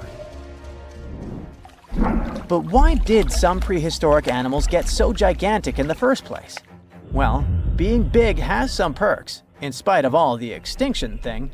It keeps you safe from predators and helps you win the fight for food. If plant eaters bulked up, predators had to level up too, just to keep up. And the environment plays a big role. You see, cold-blooded animals might grow bigger in hot places to stay cool, and warm-blooded giants thrive in cold places to stay warm. One paleontologist even suggested that some dino-sized vegetarians needed those massive bellies just to digest the tough, woody plants of their time, as if they had a salad bar inside their bodies. There's also the thing with oxygen. Back then, Earth's atmosphere had way more of it. That's a big deal, especially for creatures with less efficient breathing systems, like insects. Higher oxygen levels meant their bodies could handle more growth and more activity, kind of like nature's turbo mode. We also have to discuss bones, specifically the lighter ones. Many huge dinosaurs had air sacs built into their skeletons, just like modern birds. This made their bones strong but not ridiculously heavy, meaning they could grow super tall or long without collapsing under their own weight. Those air sacs also helped with cooling down, which is super important when you're basically a walking oven of muscle. On the flip side, modern mammals are limited by gravity and biology. Bigger bodies need stronger hearts, lungs, and blood pressure just to keep functioning, and land doesn't offer much support. This also explains why whales got even bigger than dinosaurs. The ocean acts like a natural support system, which pretty much means that buoyancy helps hold up all that mass. So blue whales can hit a jaw-dropping 330,000 pounds without turning into pancakes. On land, that kind of size would be a serious health hazard. So ancient giants weren't just freaks of nature. They were the result of the right mix of air, food, physics, and environment working together in just the right way. The whole extinction event surely is a bummer for giant sloths that worked as gigantic engineers of nature, but it surely prevented us from sharing the planet with insects the size of crows, like some types of griffinflies or millipedes reaching almost 6 feet in length. Yikes! Now, if you'll excuse me, I'm going to appreciate modern sloths. Slow, small, and thankfully incapable of terraforming the landscape and giving me insect-related panic attacks. The story goes that two Mayan twin boys loved to play ball. Sure, they were really good at it, but they also made a lot of noise when playing. The lords of the underworld soon became bothered by the sound and summoned the two boys to the underworld, a place the Mayans called Xibalba. As soon as the boys reached their gloomy destination, the lords of the underworld began putting them through a series of tests. Soon enough, the inexperienced twin boys failed the tests and lost their lives. But this was not in vain. This sad event resulted in the appearance of a beautiful fruit tree. Soon enough, a young woman saw a beautiful fruit on this tree and reached up to pick it. Legend has it that soon after that, she gave birth to another set of twin boys named Hunahpu and Geologically. Just like their ancestors, these twins were great ball players, but they were equally as loud, and the lords of the underworld became annoyed again. They decided to ask this pair of twins to come to play a game in the underworld, hoping to get rid of them too. When the twins arrived, the Lord sent them through a number of frightening places. The first one was the House of Gloom, which was very dark. They then passed through the House of Knives, where they had to avoid getting injured. The twins then built a fire in the House of Cold, so that they didn't freeze, and ran through the House of Jaguars, where they tricked the animals into not eating them. Finally, they entered the House of Bats, where they seemed to have lost their luck. One of the bats managed to run off with Hunahpu's head. The lords then challenged the twins to play ball with them, but the boys were clearly at a disadvantage. Geologically placed a turtle on Hunahpu's shoulders to make up for his lost head, and they began playing. As the lords became distracted by an animal near the court, Geologically stole his brother's head and placed it back in its place. Much to the annoyance of the lords, the twins were now able to tie the game. Hunahpu and Geologically continued to perform a series of tricks for the lords of the underworld. One of them involved Geologically injuring Hunahpu and then bringing him back to life. The lords were so impressed by the twins' performance that they asked them to do the same trick on them. Of course, the twins agreed, but after performing their trick on some of the lords, they refused to revive them. Seeing what had happened, the lords of the underworld admitted defeat and begged for their lives, promising not to intervene in the lives of people ever again. Hunahpu and Geologically were happy to have avenged their ancestors and gained the respect of the lords. Legend has it that the lords of heaven were so impressed by the twins that they took them to live in the sky by turning them into the moon and the sun. The Maya civilization was one of the most dominant indigenous societies in history, and their folklore and traditions are still discovered and studied today. They used to live in a territory called Mesoamerica. It was made up of modern-day Mexico and parts of Central America like Guatemala, Belize, Honduras, Yucatan Peninsula, and El Salvador. They lived from 1800 to 900 BCE and up to 900 to 1500 CE. Apart from their impressive legends, the Maya were very skilled inventors. They're known for their calendars, writing systems, farming methods, and sports. Their writing, for example, was found preserved on buildings and stone monuments, as well as in rare books and pottery. It's a system made out of more than 800 hieroglyphics in various combinations. Each of those signs was said to represent a syllable. Their writing system was deciphered by accident by Tatiana Proskorakov, an American woman who initially studied to be an architect. Since she didn't find a job in her field, she eventually became a Mayanist in her own right, despite not being academically trained. She was the first to notice that the Mayan upended frog glyph meant birth, and that their toothache glyph meant the date when the king ascended to the throne. It made it easier for scientists to pinpoint birthdays, as well as the names of the rulers of a specific Mayan dynasty. They also invented the concept of zero, which is seen as one of the greatest innovations in mathematics, physics, and human history altogether. Sure, even back then, people understood the idea of having nothing, but the concept of zero as a number is a relatively new invention. A fun fact about Mayans is that they really liked hats. The bigger your hat was, the more important you looked. Not only was it a sort of fashion statement, but it also made them look taller, which was a big deal for their aesthetic. The Mayans also came up with one of the most intricate and complex calendars in human history. It was the first to use zero as a placeholder. Their calendar ended on December 21st, 2012, which led some people to believe that it translated to the end of the world.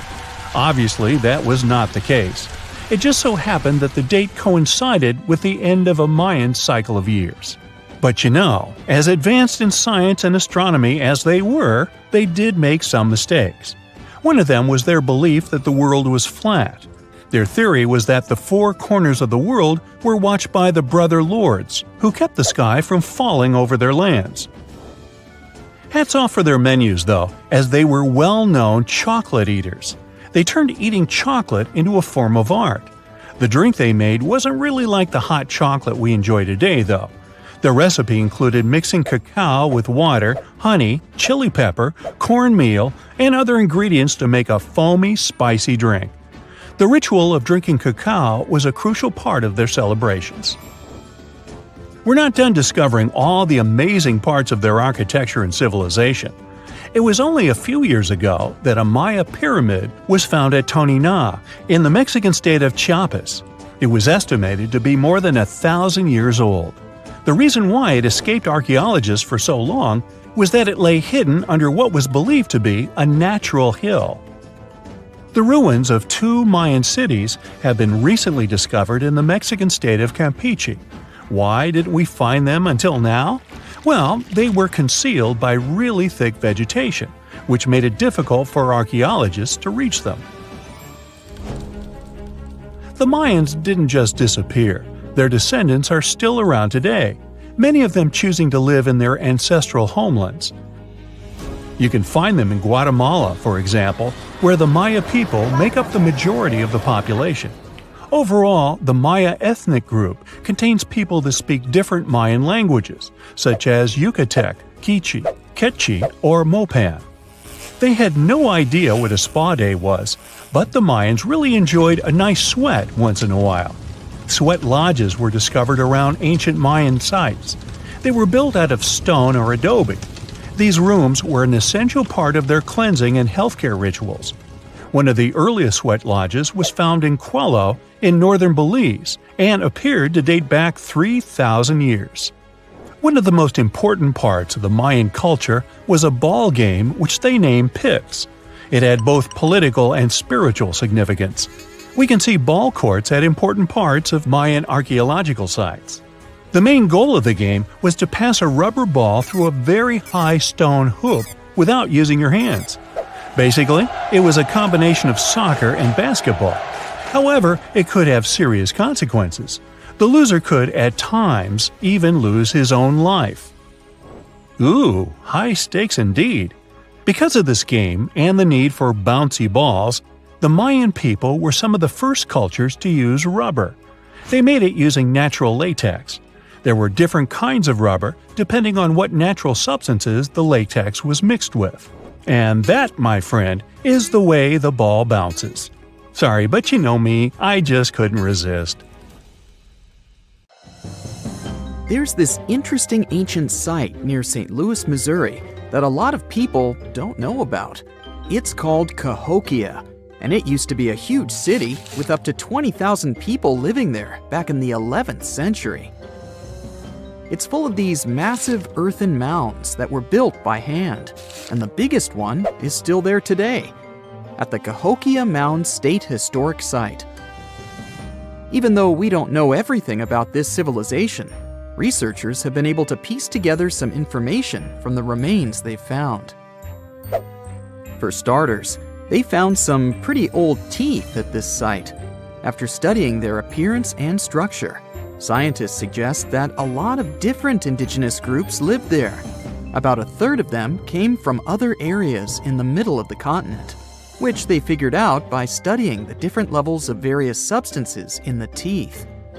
And get this, the way the mounds are arranged shows that this was actually a planned-out city, not just a bunch of villages grouped together. The rulers lived on top of the mounds, while everyone else lived in other structures. It's amazing to think that they were doing things like farming, hunting, logging, pottery, and weaving, all within this one giant city. Right in the middle of Cahokia, there was this giant mound that was about 100 feet tall, and around it, there was this huge wooden fence. Inside the fence was the city center, which had a big open space called a plaza.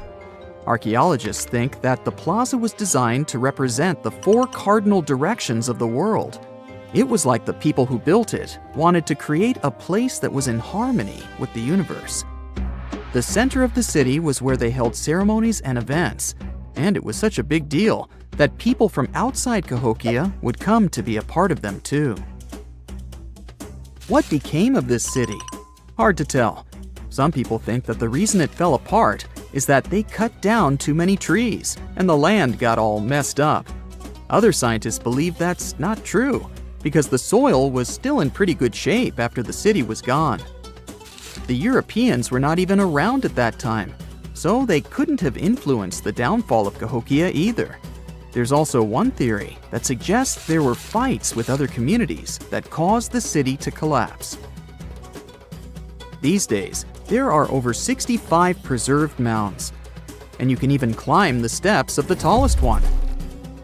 The best part is that local authorities are thinking of making it a national park, so you should totally plan to visit before it gets too crowded. Mohenjo-Daro is another lost ancient city that's still surrounded by mystery.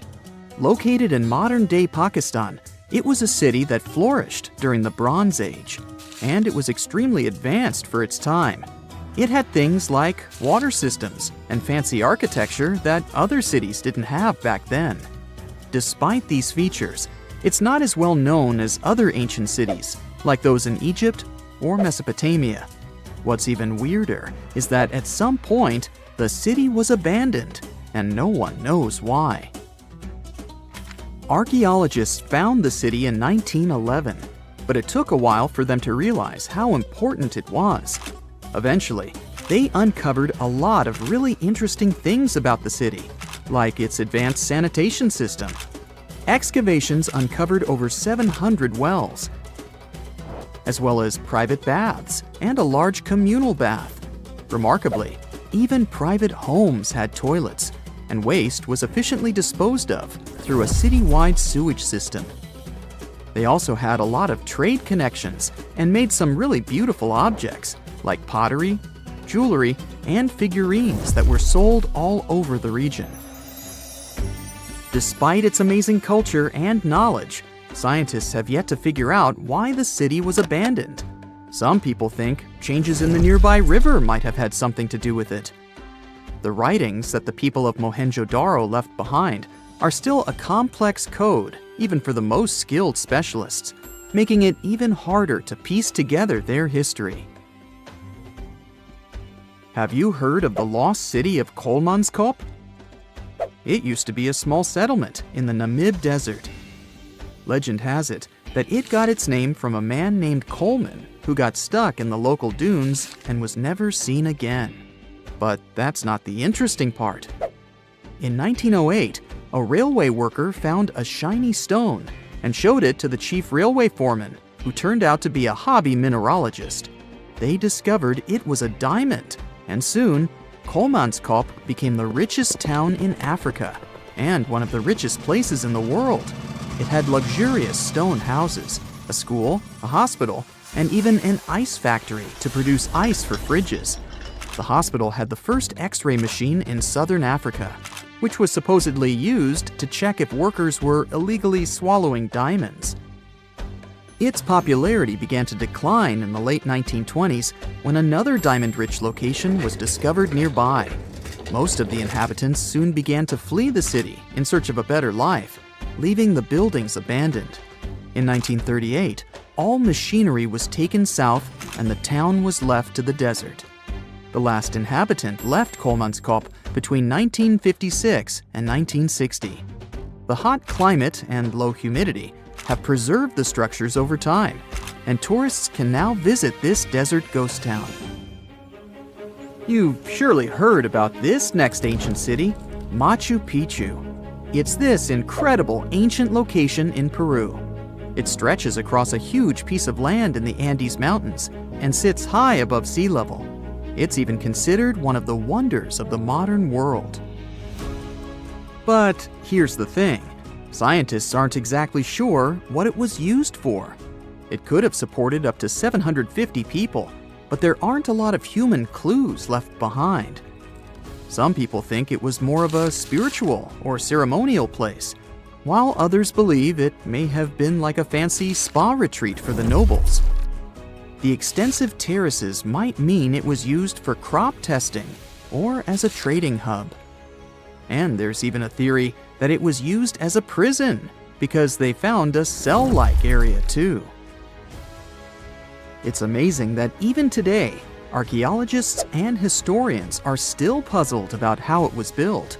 Did you know that they probably didn't even use wheels for transportation? And those massive granite rocks were somehow pushed up the steep Andean mountains, even though most of them weighed a lot. Some historians think that hundreds of people worked together to push each rock up the peak.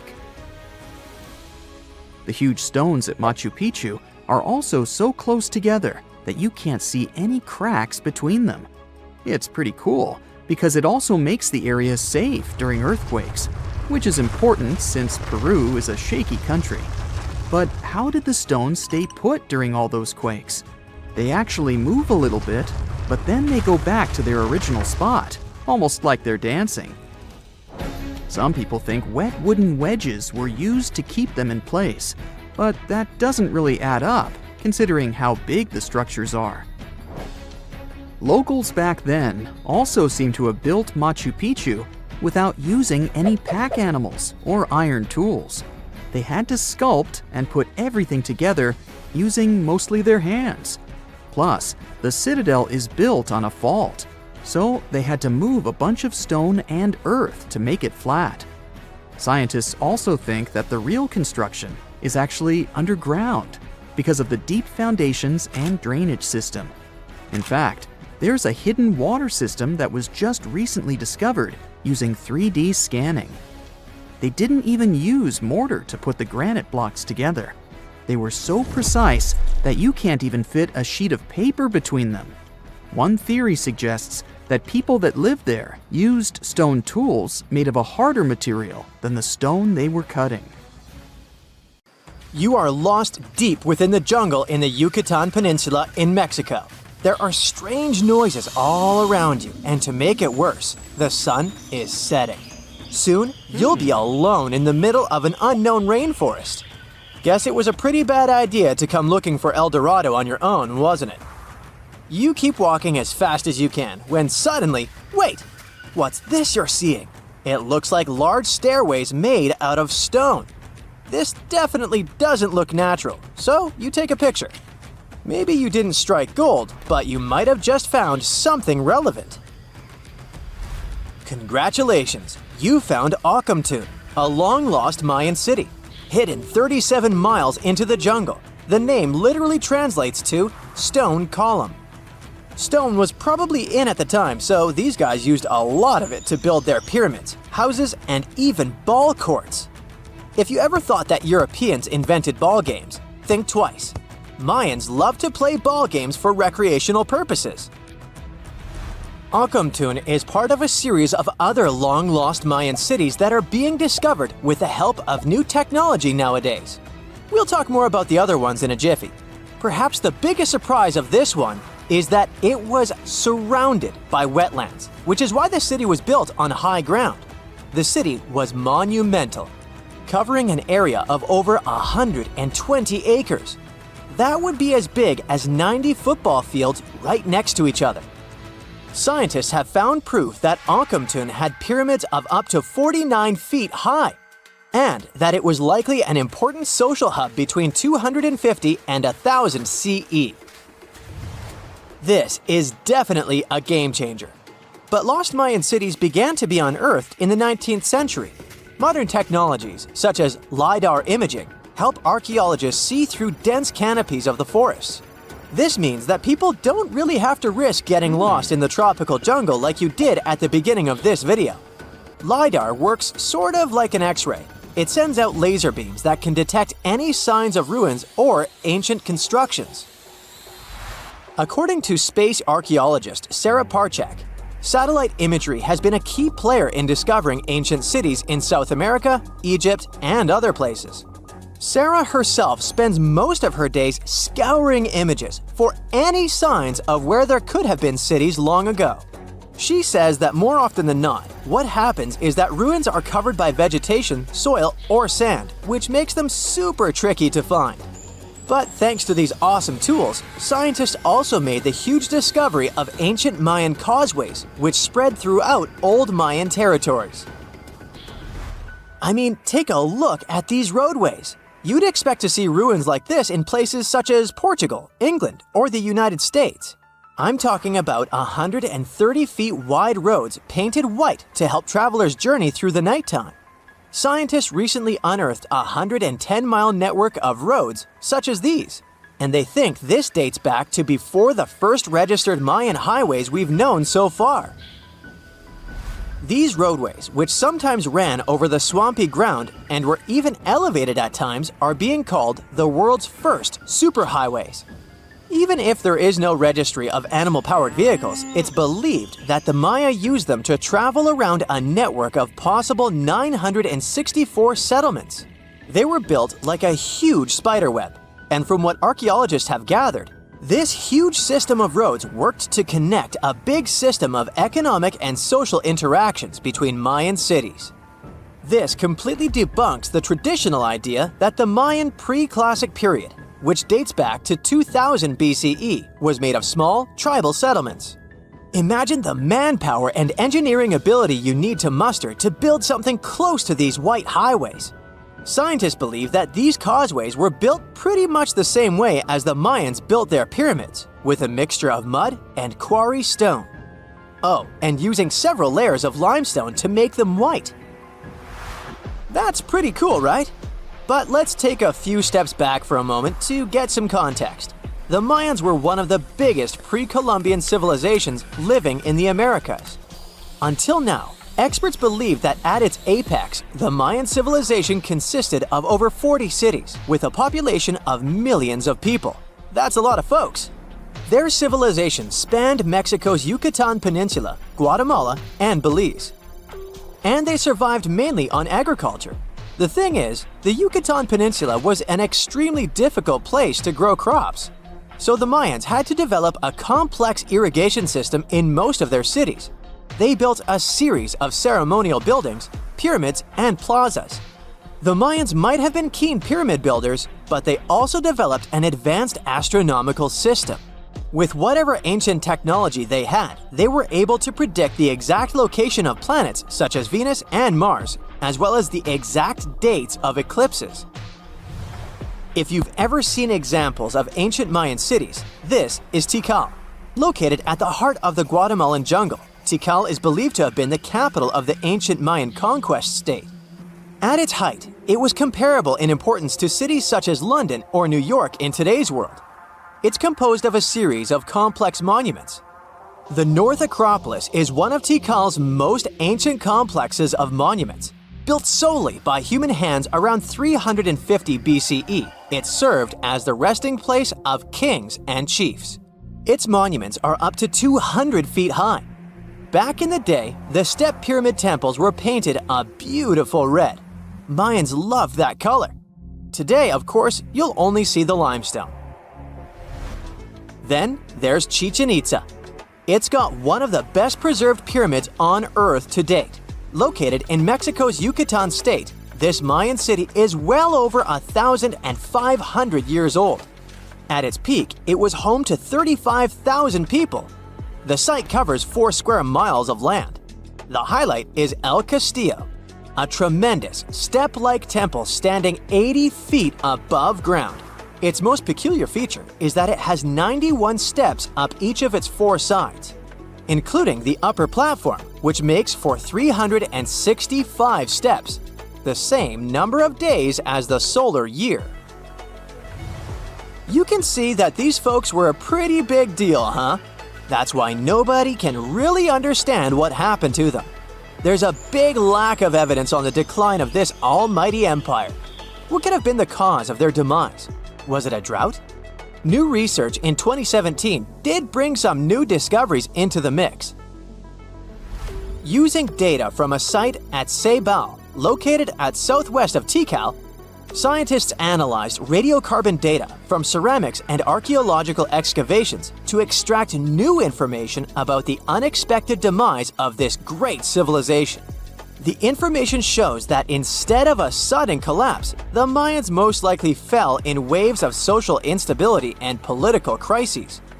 These events are believed to have deteriorated Mayan city centers and began causing the dispersion of the Mayan population. It's hard to pinpoint the exact causes, though. But hey, recent discoveries are shedding a big light on humanity's past. Not only about the Mayan Empire, but about other long-lost civilizations of South America. A major recent discovery in Brazil was done using satellite imaging technology and is also shocking scientists. Some images from near the Xingu River, also in the Amazon, suggest that cities of millions of people might have existed inside the jungle, way before our modern civilization ever existed. I mean, if this doesn't shock you, I don't know what will.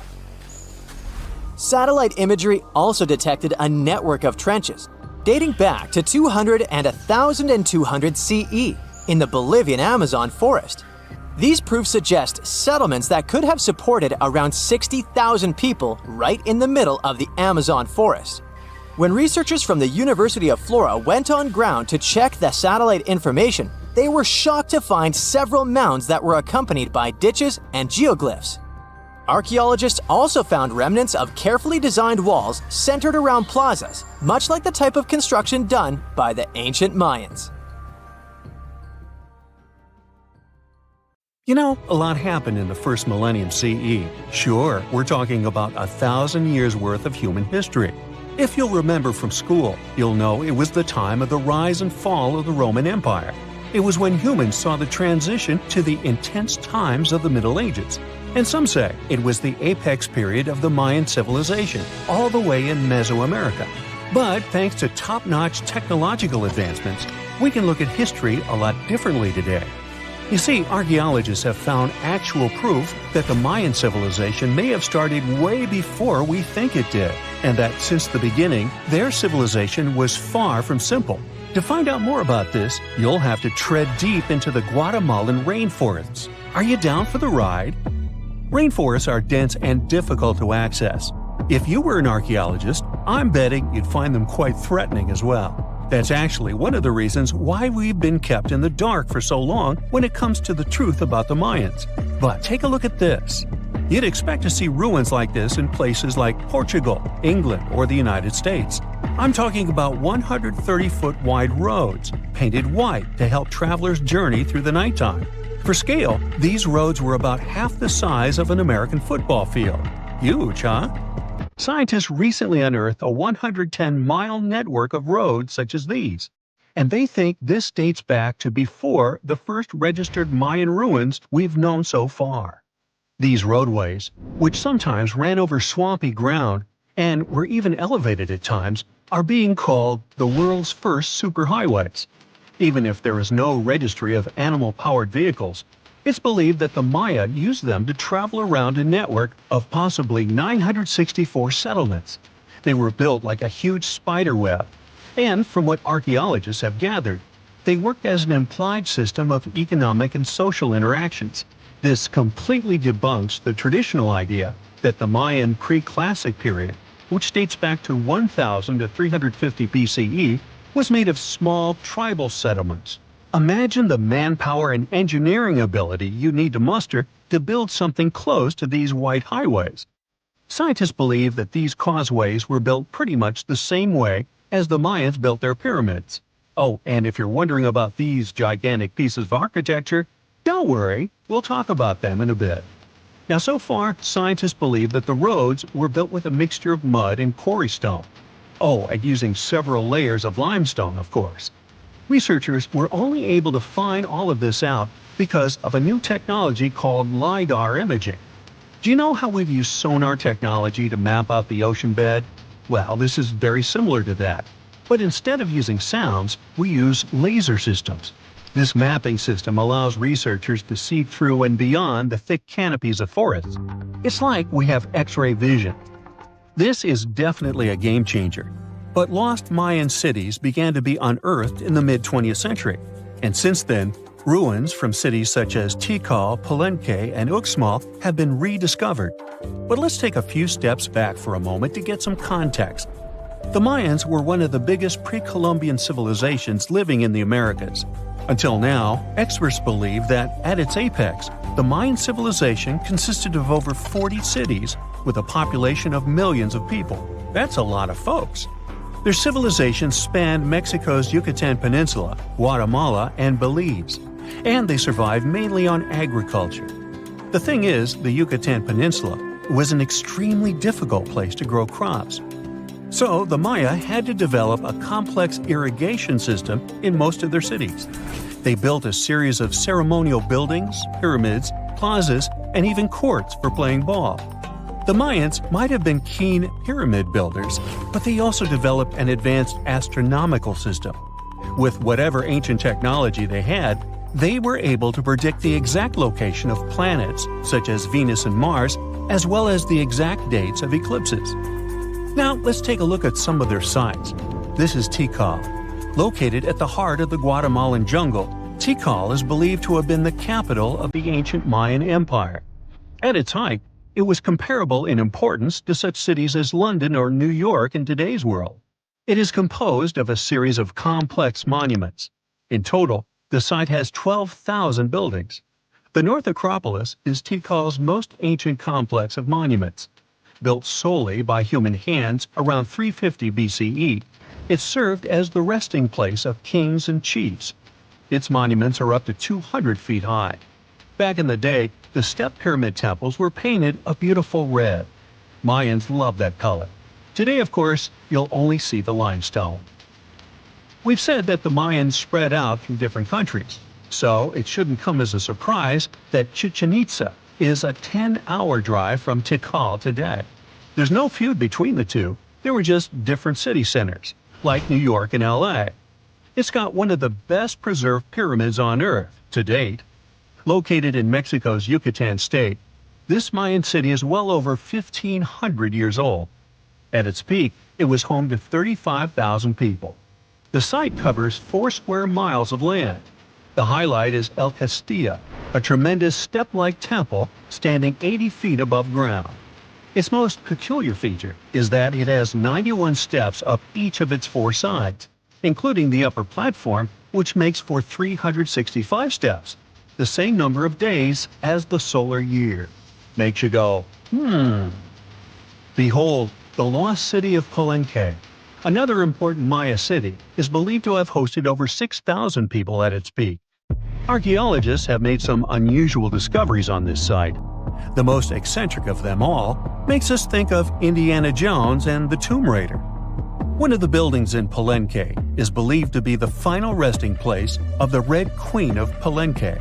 She was believed to be the grandmother of the last Mayan king. In her honor, a huge monument was built to keep her body after her passing. The discovery of the tomb itself was already thrilling. Archaeologists found an ancient monument when digging at the site back in 1994. The first they saw was a room with a hidden door. Once they opened the door, they discovered an 8-foot-long corridor. At the end of this corridor was the queen's chamber, and inside was the mummy of the queen herself. They found her to be accompanied by her pearls, jade shells, and expensive rocks. But as the team explored the remains, they saw something strange. The room was filled with a red-colored powder. Researchers knew that the color red was important to the Mayan people, but they didn't understand why the queen was buried with this unknown substance. They took a sample back with them for further analysis and discovered that the red powder was cinnabar, a very dangerous mineral. This powder, when inhaled, can cause severe health damage to a person. The team concluded that this could only be a trap for anyone trying to steal her riches. Talk about curses, huh? One thing that has always troubled researchers is the lack of evidence on the decline of this almighty empire. What could have been the cause of their demise? Was it a drought? Some disease? New research in 2017 did shed some light on this issue. Using data from a site called Ciabal, located southwest of Tikal, Scientists analyzed radiocarbon data from ceramics and archaeological excavations to extract new information about the unexpected passing of this great civilization. The information shows that, instead of a sudden collapse, the Mayans most likely fell in waves of social instability and political crises. These events are believed to have deteriorated Mayan city centers and began causing the dispersion of the Mayan population. So, what's your take on the end of this story? There are many myths around arguably the greatest structure ever built by humans, the Great Wall of China. Some say it's so grand that it's visible from space. Others claim that you can see it from as far as the moon. Other theories suggest that the builders of the wall were left inside. Well, sorry to disappoint you, but all these impressive stories are just myths. But even with those stories busted, the Great Wall of China is an impressive and truly breathtaking structure. So let me tell you its true story. Today, China is one of the most populated countries in the world, counting as many as 1.4 billion residents. It's also one of the oldest nations in the world. It has 3,500 years of continuous written history, but the civilization existed long before that. There is a theory that while the European continent, for example, was most likely reached by humans from Africa, China wasn't populated by settlers that came from somewhere else. Some people believe that the Chinese civilization got formed from local Stone Age people who lived on the territory since the prehistoric period. So now, the Great Wall of China.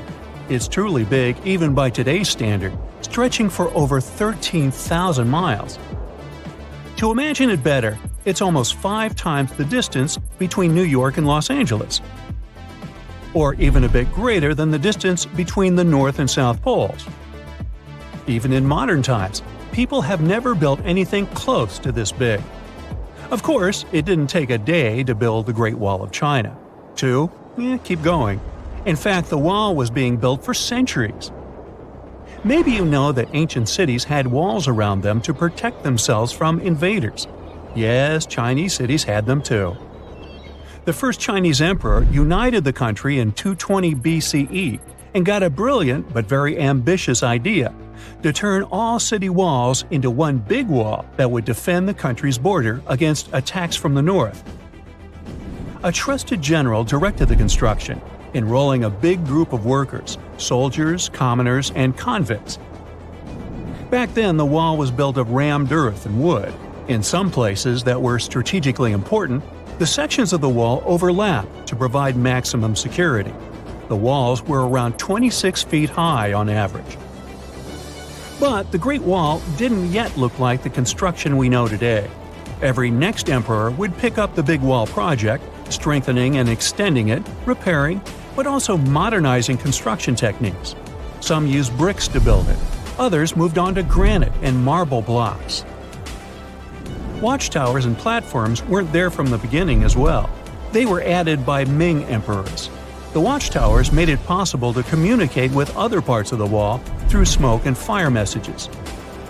So, the wall is quite inconsistent in terms of material, but it only adds more charm to the construction and shows how much effort and time it took. The reasons why some parts of the wall have been standing for centuries and are still in good condition is glutinous rice flour. Turns out, this sticky rice mortar is almost like cement. It's very strong and waterproof, sealing the bricks so tightly together that even sneaky weeds can't grow between them. You may also notice that some bricks have writings carved on them. They were left by the workers who were building the wall. The purpose of those writings is quality assurance. They contain such information as location, quantity, and responsible officials. So, in the case of some problems with the quality of materials or constructions, it would be known who should be held accountable for it.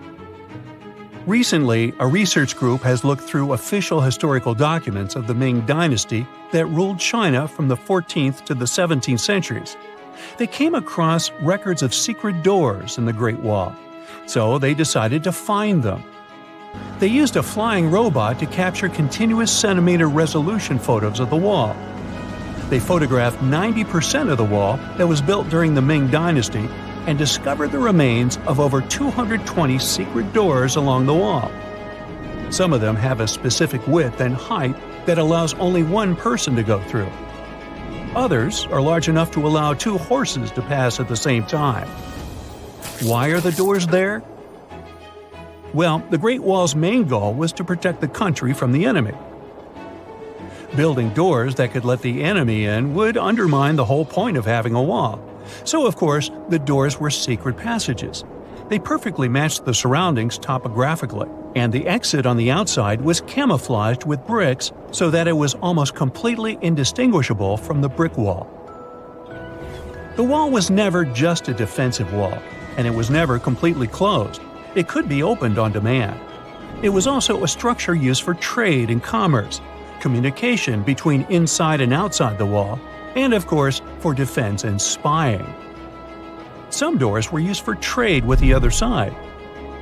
Through smaller doors, a person would sneak out to spy on the enemy that lived on the other side. The hidden gates were also useful for a sudden attack. As you remember, some gates were camouflaged with brick on the outside. The exit was so indistinguishable that the enemy had no idea exactly where it was located. The inside entrance for Chinese soldiers was hollow, so they could walk through the wall and break the camouflaged exit gate from the inside, starting their surprise attack. Now, even though the main point was to prevent outsiders from getting into the city, the wall wasn't too effective on that matter. It could still be climbed over or marched around. So the wall was being watched at all times, and the guards gave signals to the troops if they saw the enemy approach. Also, the wall provided more time to mobilize and bulk up the country's forces or lure the enemy troops into a difficult strategic position. The construction stopped at the end of the 19th century. The wall lost its strategic and military importance due to technological advances. Over the centuries to today, only 8% of the Great Wall is in good condition, and the rest is damaged. Also, around 1/3 of the wall has disappeared without a trace, due to both natural erosion and human damage. I guess you could say it's now just a pretty good wall. As you remember, the first parts of the wall were built out of rammed earth and wood. These are not the most unfailing materials if we're talking about thousands of years. Also, destructive farming methods have turned large areas into a desert and contributed to erosion. Also, many bricks were taken away from the wall in the last century to be used in building farms and houses. The wall is being deconstructed stone by stone even today, but this time by tourists. Quite a few of them take a stone as a souvenir. That's a total of a lot of stones, considering that over 10 million tourists visit the Great Wall every year. Since 1987, the wall has been a UNESCO World Heritage Site, highlighting that it has an outstanding importance to humanity. The wall is one of China's 56 World Heritage Sites, second place among countries with landmarks protected by UNESCO. Who's first, you ask? Well, the top spot, with 58 World Heritage Sites, belongs to Italy. And do you know that the wall isn't only a famous tourist attraction, but also the location of the Great Wall Marathon? It's a marathon that was established in 1999 and is one of the most challenging ones in the world. You guessed right, people run along the wall, including all the steps. There are 3 distances, so that participants can run a full marathon that is 26 miles, a half marathon that's 13 miles, or just have a fun run of 5 miles. They finally did it. After 300 years of searching, archaeologists pinned down the location of the lost land of the white jaguar, the city of Maya hidden in the wild jungles of Mexico. It all kicked off back in the 1500s with the Lacandon Maya. These guys were some super tough survivors who just didn't quit. When their main capital, Lacamtun, fell to the Spanish in 1586, most people would have called it game over. But not the Lacandon. Nope, they packed up, headed deeper into the rainforest, and built their last stronghold, Sacbalan. It was a hidden fortress of stone temples, twisty jungle trails, and howler monkeys acting like noisy little guards. For over 100 years, the Lacandon managed to keep their traditions alive there, far from European control. Then, in 1695, history came crashing in. A Spanish friar named Diego de Ribas stumbled into Sacbalan. And yeah, that was basically the beginning of the end. Soon after, the Spanish took over. By 1721, the Maya had abandoned Sacbalan. The jungle didn't waste time. It swallowed the place whole, with roots tearing into walls and vines smothering plazas. The city didn't just disappear, it got eaten alive. For the next 300 years, Sacbalan turned into more of a myth than a memory. A name archaeologists and explorers would whisper, secretly hoping to find it one day. Plenty of expeditions tried to track it down, but the rainforest is sneaky. Every path looks identical, maps fall apart in the humidity, and even GPS can't cut through the thick green ceiling. It was like looking for a needle in a haystack, except the haystack was alive, covered in thorns, and yeah, crawling with jaguars that would happily make you lunch. So how did the scientists crack the mystery? One word: a letter from the 17th century. The letter by Diego de Ribas described all the routes, rivers, and trails leading to Sacbalan. It showed in every detail the journey of the soldiers who walked 4 days to the Lacuntun River after leaving Sacbalan. Then they sailed for 2 days and arrived at the church El Encuentro de Cristo, left their canoes, and continued on foot to Lake Petén Itzá in Guatemala. This was already detailed enough, but the scientists needed to pinpoint the exact location with geographic information systems. They took into account vegetation layers and how much each person was carrying to map an approximate range where Sacbalan should be. They fed this information to GIS and calculated where the city should be. And bingo, it worked. Archaeologists traveled through the jungle and found stone temples rising like broken teeth from the earth. There were also some tools and ceramics, and a Spanish church right in the middle of the ruins. The discovery isn't just about cool ruins, it rewrites history. For decades, people assumed the Lacandon simply scattered after Lacamtun fell, but Sacbalan proves they regrouped, fought, and preserved their culture for over a century more. It's like discovering the final chapter of a book we thought ended too soon. There's also irony here. The Spanish friar who revealed Sacbalan helped doom it. Yet his letter, centuries later, also helped save its memory. Today, the ruins sit inside a biosphere reserve, protected by the same jungle that once hid them. Tourists can't just waltz in. It's raw, tangled, alive. The city breathes again, but on its own terms. Scientists just uncovered another lost city, buried under the thick jungles of Mexico. It had been hiding there for 600 years. The place is called Gengola, and it's massive, about 360 hectares with more than 1,100 buildings, 2.5 miles of defensive walls, its own network of roads, and a super organized city plan. Because it was so deep in the jungle, you'd never realize how huge it really was unless you spent years hiking through it. But modern tech swooped in to save the day, using LiDAR, a kind of laser scanning tool. Researchers flew over the site, and in just 2 hours, they had a full 3D map of the entire city. Gengola was built sometime between 1350 and 1521, back in pre-Columbian times, and it used to be buzzing with life. It was a major hub for the Zapotec people, who had been around in the region since about 600 BCE. Families there lived in homes with big central patios surrounded by rooms, and as they got new members, they just add more rooms and stretch their houses out. They even used the mountains around them as natural walls and channeled mountain water for drainage. A lot of their buildings are still standing, which is wild considering how much time has passed. By the late 1400s, the Zapotec were real powerhouses along the Pacific coast. They even fought off the Aztecs, who were constantly trying to expand.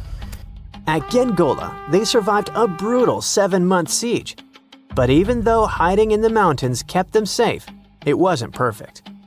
They didn't have enough fresh water or farmland to feed everyone. Just 12 miles away, the smaller city of Tehuantepec had what they needed. So the Zapotec moved there right before the Spanish arrived in 1521. What the scientists have seen so far is just scratching the surface. That LiDAR scan revealed more than 1,000 buildings, and archaeologists are planning years of research to figure it all out. Instead of digging everything up and risking damage, they'll use advanced scanning tech to keep studying the city safely. Alright, now let's hop across the world to Egypt, where archaeologists stumbled on a whole lost city called Imet, tucked away in the eastern Nile Delta. The place was buried under layers of mud, water, and time, hiding in a swamp that's been shifting and changing for thousands of years. Scientists first noticed it from way up high in faint little clusters of mud brick foundations in satellite images. The shapes looked shaky and ghost-like, but too neat to be natural.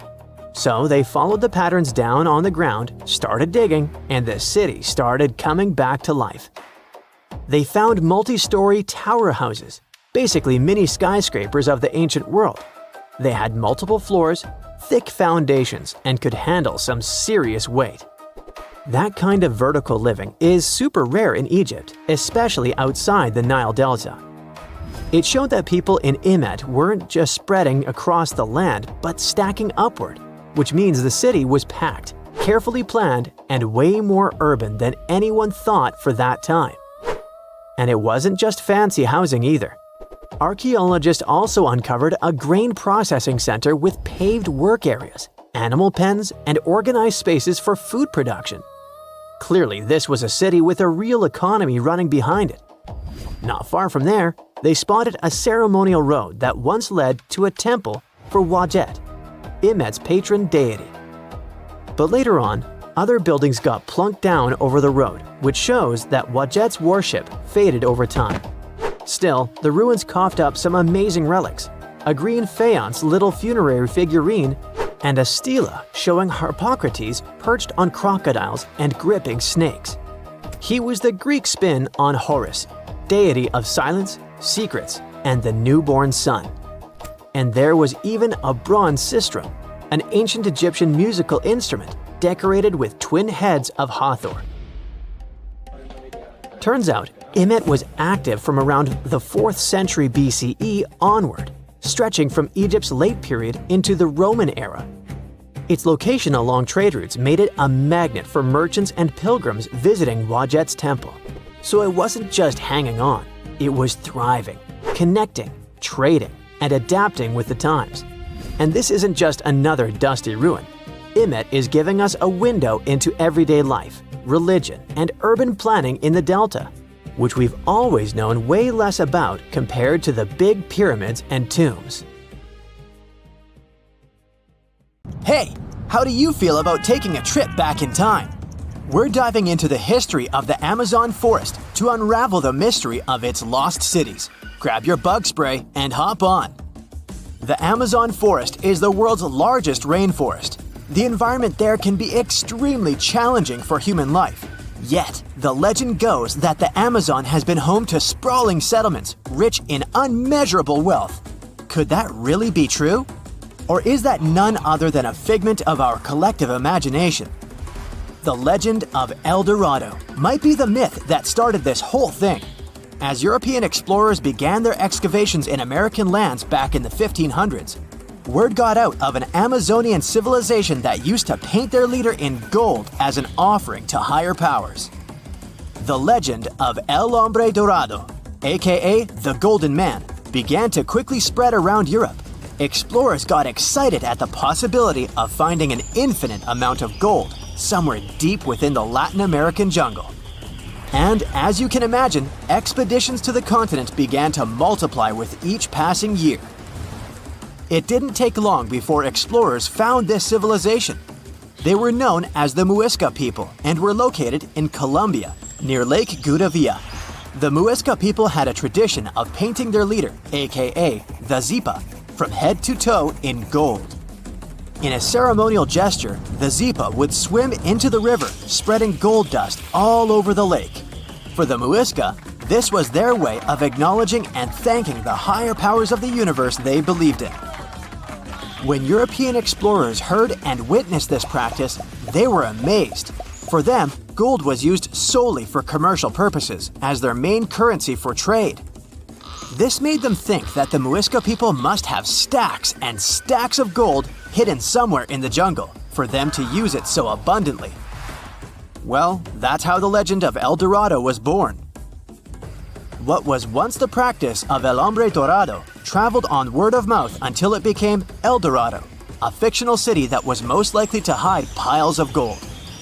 The hunt for this city led Europeans to spend large amounts of money to scour the Amazon forest.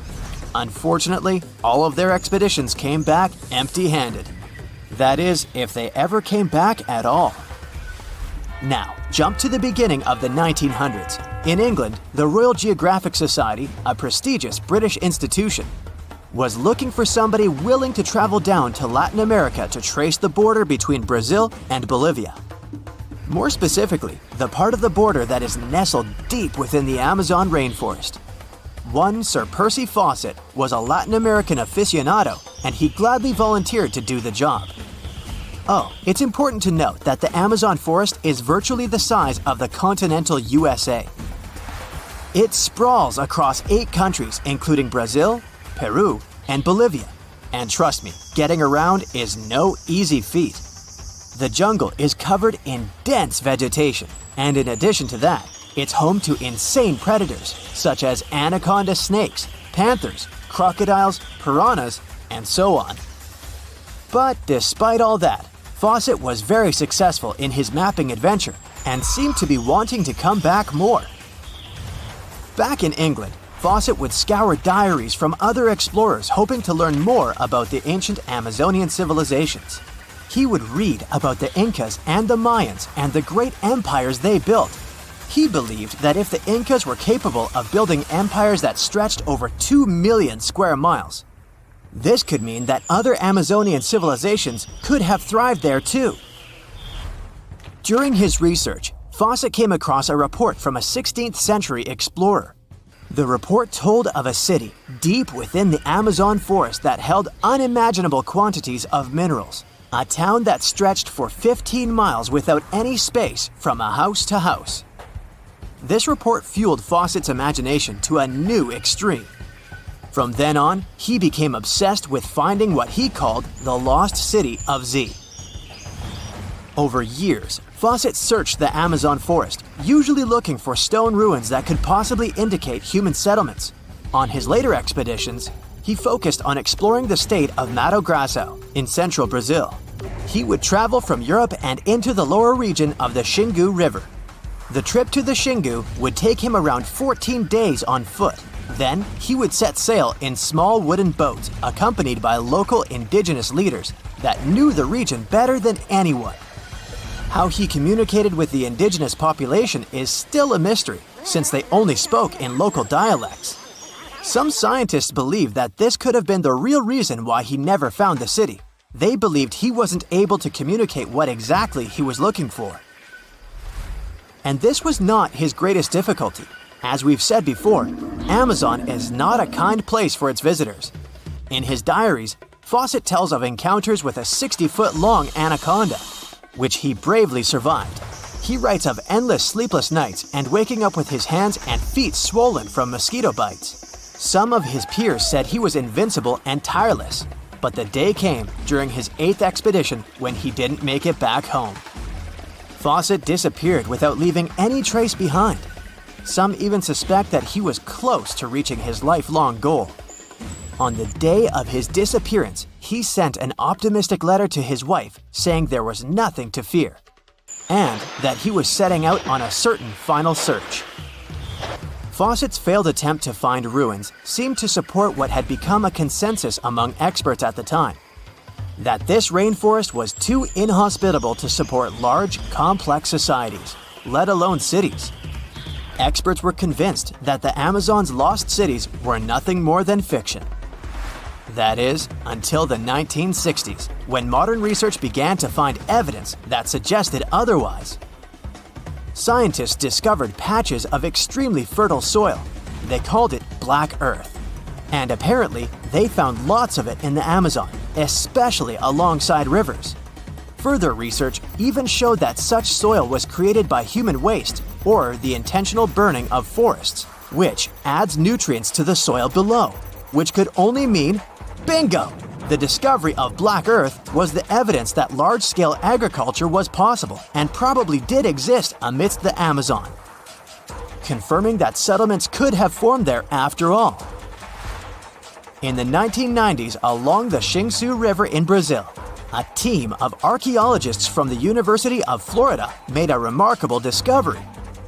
Working alongside local indigenous people, they found very long ditches. After mapping them, they realized that these ditches were a sign of a big settlement. They were remnants of carefully designed walls centered around a plaza.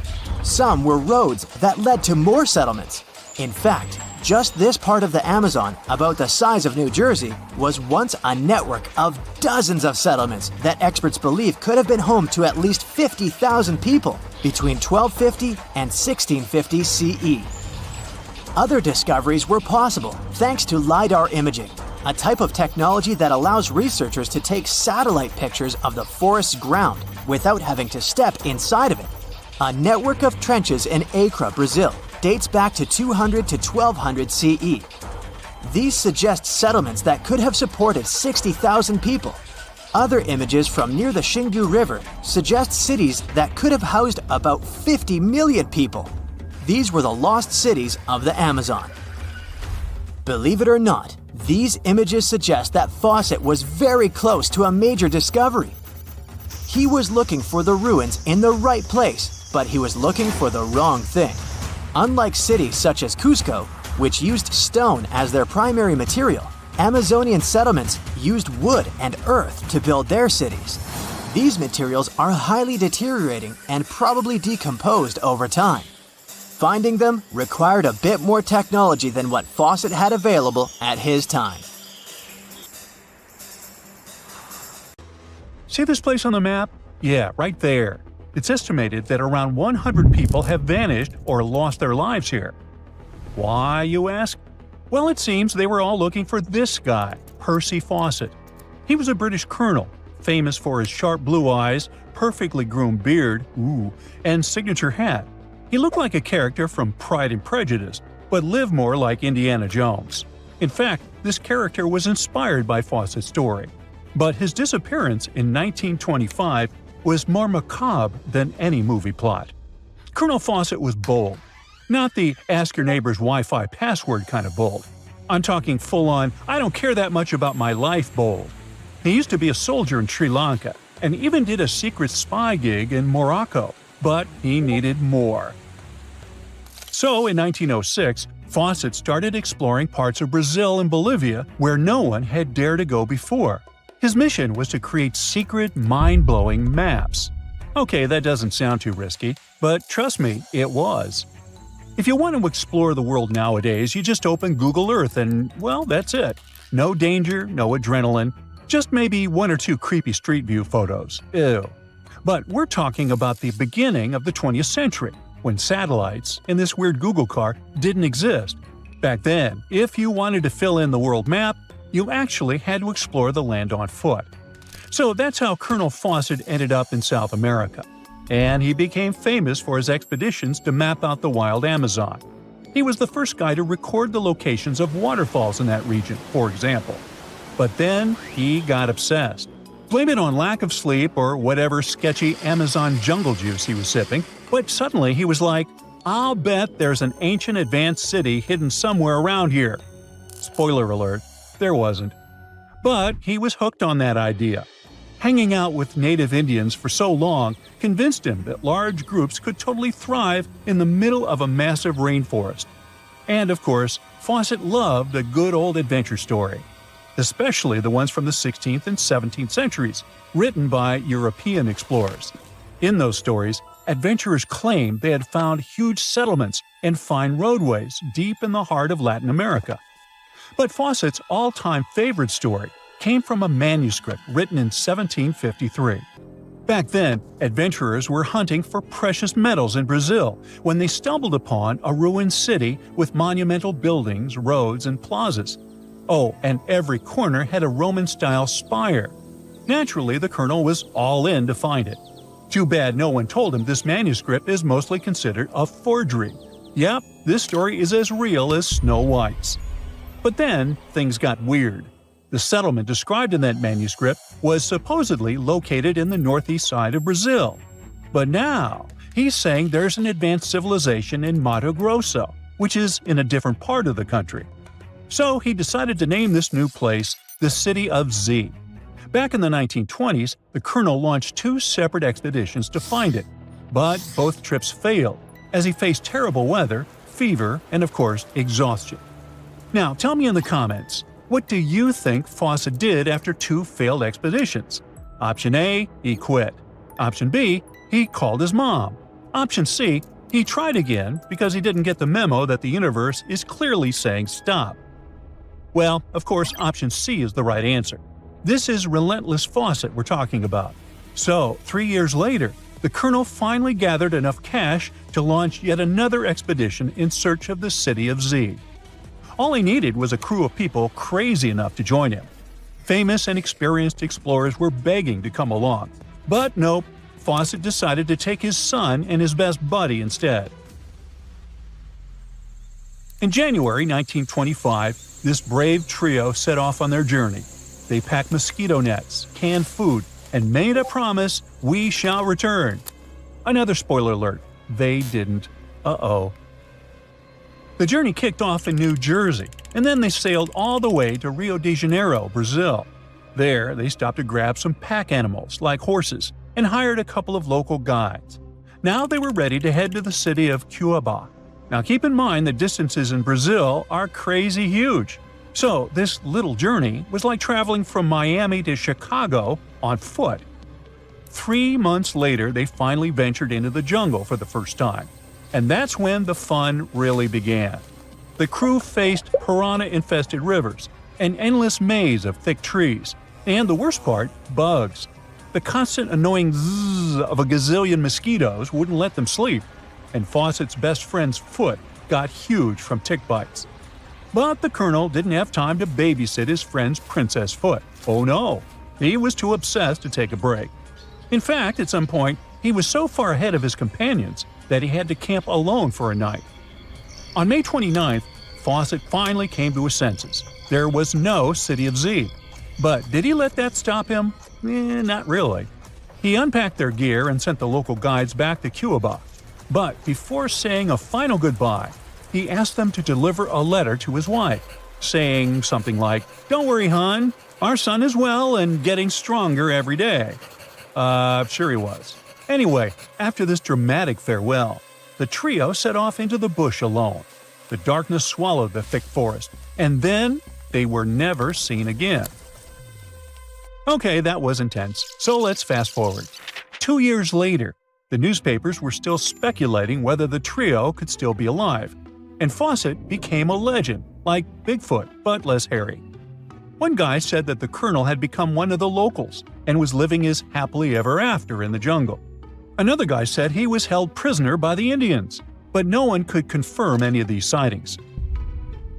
It wasn't until 1928 that the British authorities finally thought better late than never and decided to look for Fawcett and his crew. By that time, they were sure their expedition had perished, but they still needed proof. And after days and days of surviving the jungle's worst nightmares, they found, well, nothing. But in a weird way, this mystery inspired more explorers to look for them. It's estimated that about 100 people have passed away in this process, and a few have followed in the explorers' footsteps by disappearing without a trace. So, what really happened to the expedition? Researchers have pointed their fingers at everything under the sun. Parasitic infections, starvation, drowning, jaguar attacks, you name it. Some even say Fawcett dove headfirst into mysticism and started an occult community in the jungle. The Brazilian anthropologist Orlando Villas-Boas was probably the one who got the closest to solving this case. Back in the 1950s, he was working with the Kalapalo Indians when they suddenly admitted to, getting rid of Fawcett. They even had bones to prove it. But it turns out a forensic analysis showed that the remains didn't belong to the colonel. So we're back to square one, and nobody knows, to this day, whatever the heck happened to them. Fawcett's quest, as we know it today, is based on some pretty questionable sources. But there is a possibility that he wasn't living in Delulu land after all. Recent discoveries suggest that his idea of a sophisticated jungle city wasn't just pure fantasy. In 2024, a massive ancient city was found in the Amazon, hidden beneath dense vegetation. Evidence suggests it was built around 2,500 years ago, and it was surprisingly advanced, featuring houses and plazas, all connected by an incredible network of roads and canals. But this city was in a forest in Ecuador, not Brazil. So who knows? Maybe the legendary city of Z is still out there. Imagine you could spend an entire week scanning ancient ruins and taking photographs of the world's most surreal archaeological sites. Would you be up for it? So, let's do some digging. The first stop on your busy itinerary is Southeast Asia. It's home to some pretty cool ruins. You start in Bagan, located in the hinterlands of Myanmar. There are many ways to visit the site, and you're glad you've booked 2 different experiences. The first one is a hot air balloon trip at sunrise. Right before dawn, you board the balloon, and as soon as the sun starts to appear on the horizon, you begin your flight over the marvelous area. As the sun rises, it glistens on more than 2,000 conic-shaped golden structures. The hot air balloon ride is quick, but it gives you unparalleled views of all the 40 miles over which the site sprawls. Back on land, you rent a bicycle and roam the village of ruins. Some of them are open and allow you to peep inside. These magnificent ruins were built between the 11th and 13th century CE and were mainly places of worship. There were originally over 10,000 buildings, but they were gradually deteriorating over time due to earthquakes. Thankfully, the site became a UNESCO World Heritage Site back in 2015 and has since been preserved. Up next, you catch a flight to Cambodia. You take some time to visit Angkor, the world-famous archaeological site nestled deep within the jungle. Good thing you've brought bug spray with you. The city of Angkor was once the capital of the Khmer Empire from the 9th to 15th century. FYI, the word Angkor means capital city in the Khmer language. The city was founded by King Yasovarman I, and it became one of the largest cities in the pre-industrial world. Researchers say nearly 1 million people live there. Until today, Angkor is admired for its stunning architecture. The Khmer style is recognized in the use of huge blocks of sandstone. The towers are believed to have been once decorated with gold. But today, the site is a maze of vine-covered temples. The city was abandoned in 1431 and wasn't rediscovered until the 1840s. Oh, and just so you know, this is also a UNESCO Heritage Site. It became one in 1992, in case you want to brag to your friends about your culturally rich adventures in the future. Now, your trip continues in Egypt. You're here to visit the Karnak Temple in the city of Luxor. You opt for the most unusual way to get to Luxor. That is, a boat ride down the Nile River. Leaving Cairo, you head south until you reach the famous ancient city. Luxor was once the capital of Egypt and a true hub of power and wealth. That is why the Karnak complex is such a great archaeological site. You choose to visit it at night, and still at the entrance, you are struck by the site's beauty. In the evening, artificial lights cast a golden glow on the temple statues and stone columns. The temple is huge and was built mainly around the 18th and 19th centuries BCE. Each Egyptian pharaoh from that period left their own architectural mark on the site. The highlight of this tour is taking a walk through the Avenue of Sphinxes and discovering the Great Hypostyle Hall. This hall is filled with towering pylons and solid sandstone columns, a true wonder.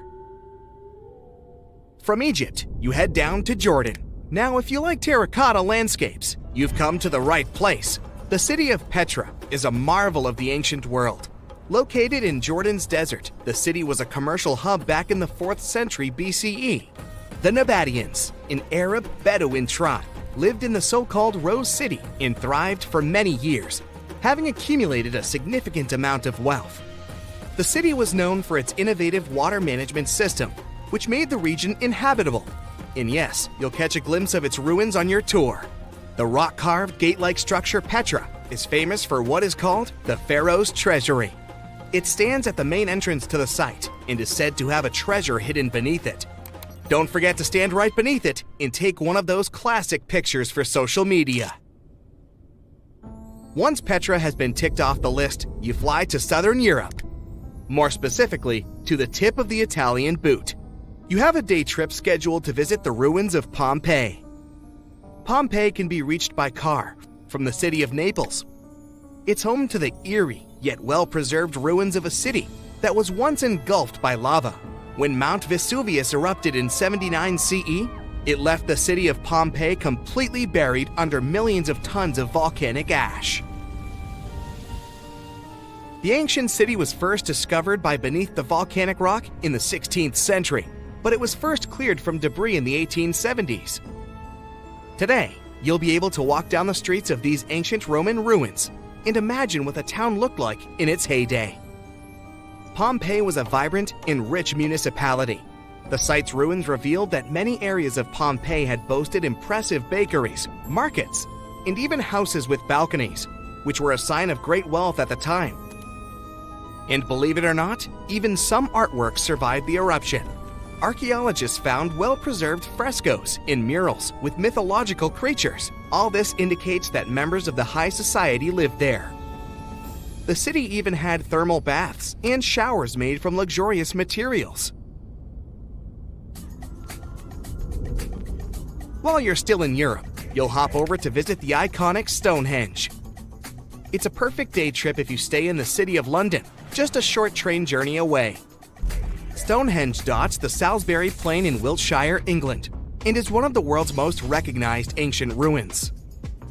More than 5,000 years old, these curious stone rings are some of the oldest stone structures on the planet. Created out of sandstone, they are shrouded in misery. Who built them and why is still largely unknown. Popular theories claim that Stonehenge was used as a great solar calendar, built to help people keep track of days, weeks, and months. Talk about hard work to create a mere calendar, huh? And the final leg of your trip will take you to explore the Southern Americas.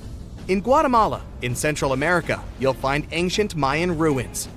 The lost city of Tikal is a city made of 3,000 buildings, the remains of the capital of the Mayan Empire. You can compare its importance to such cities as London or New York today. The North Acropolis is Tikal's most ancient complex of monuments. Built solely by human hands in 350 BCE, it served as the resting place of kings and chiefs.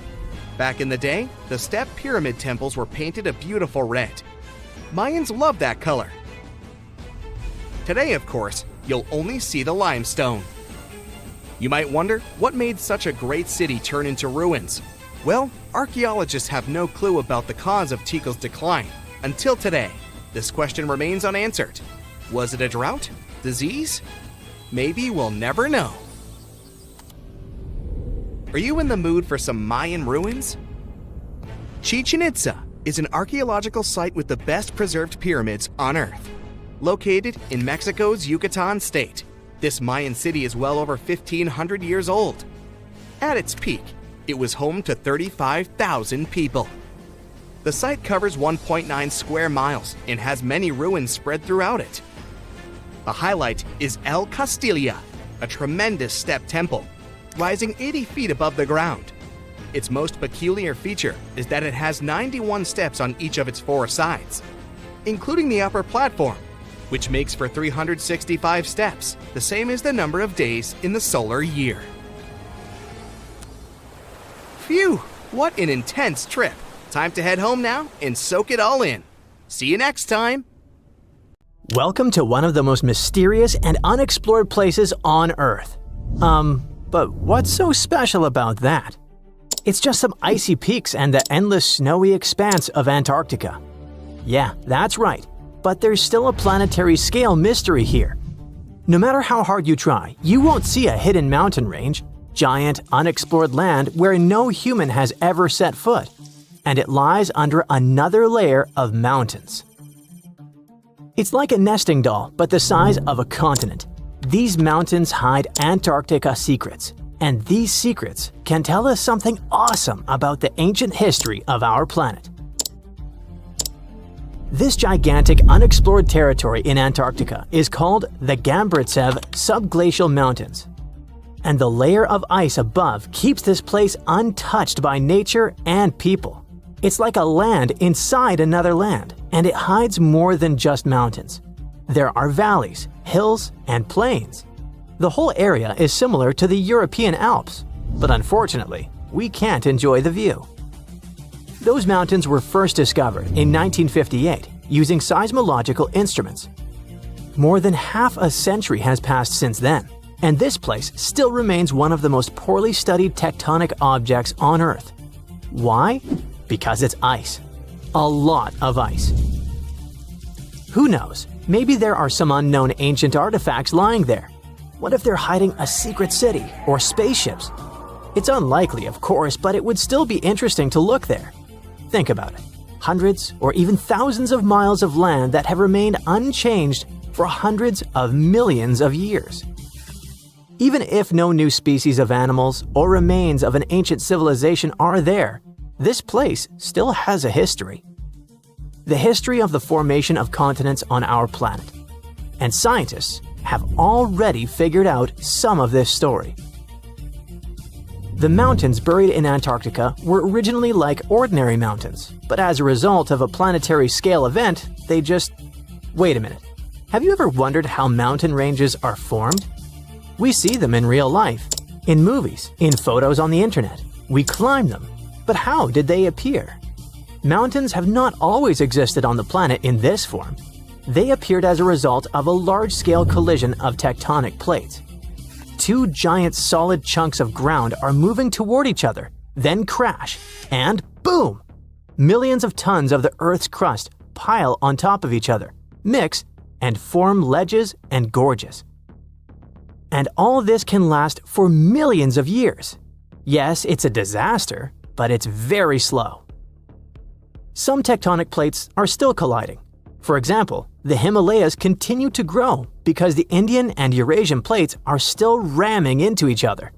And this process began about 50 million years ago.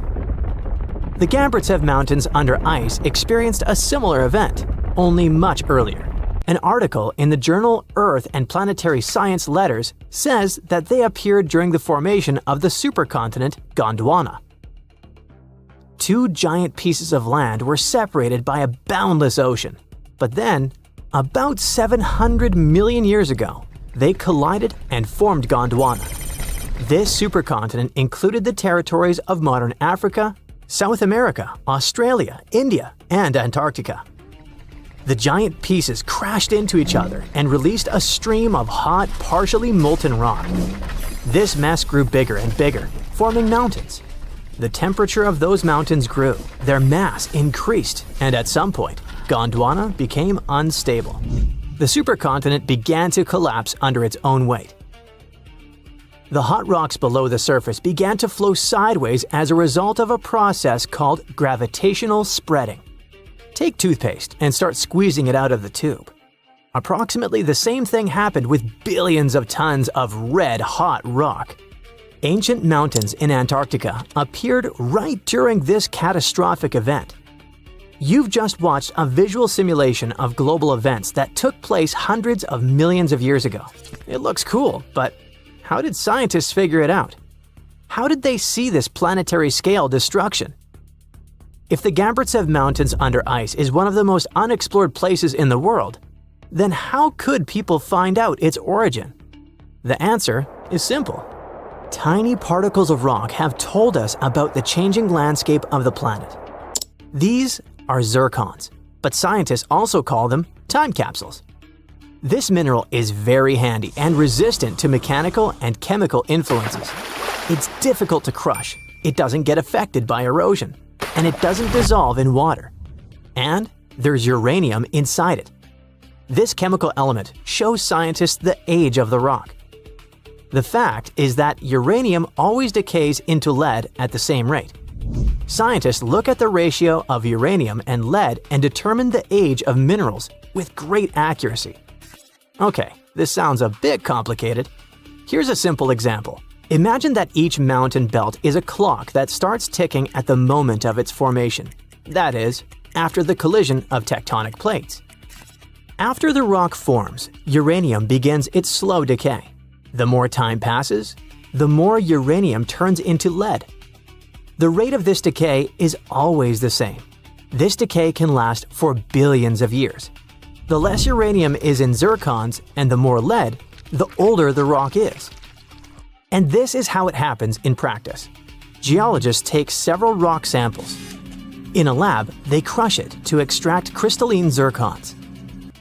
Geologists then dissolve the particles in acid to separate uranium from lead. Then they use a special device, a mass spectrometer that accelerates atoms and sorts them by mass. This is a rather complicated process, but the bottom line is that this device shows scientists the amount of uranium and lead. They look at the ratios of these two elements and calculate the age of the rock. Geologists took zircons from sandstones near the Gambritsev Mountains, studied those particles, looked at the level of uranium, and calculated the chronology of mountain formation. Then they compared the data obtained with the history of our planet and realized that the mountains buried in Antarctica appeared during the formation of the supercontinent Gondwana. But how did they find out that the supercontinent included Australia, India, and Africa? Zirconia from those Antarctic rocks turned out to be very similar to zirconium from those countries. That is, a long time ago, these three continents were together. So, the Gambritsev Mountains began to grow about 650 million years ago. About 580 million years ago, they reached the height of the Himalayas, and 80 million years later, they experienced the melting of the Earth's crust. And while most of the mountain ranges on the planet were changing and collapsing, the Gambritsev Mountains under ice remained untouched. Water, soil, wind, earthquakes, gravity, and other natural forces destroy mountain belts. This process is called erosion. But mountains buried in Antarctica haven't experienced anything like this. The cold temperature and the ice sheet around them kept this range unchanged. It's one of the best preserved ancient mountain belts on the planet. Okay, but why do we need to explore these mountains?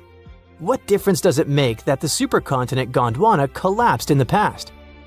It's possible that plants, frozen bodies of insects, or ancient bacteria have remained preserved under thick layers of ice. What about ancient animals? Many species could have lived on Gondwana. Studying ancient mountains in Antarctica can show us what the planet looked like about 500 million years ago. When Antarctica was a green continent, what lived on it? What happened to this life? Is it possible to revive those ancient creatures after so many years?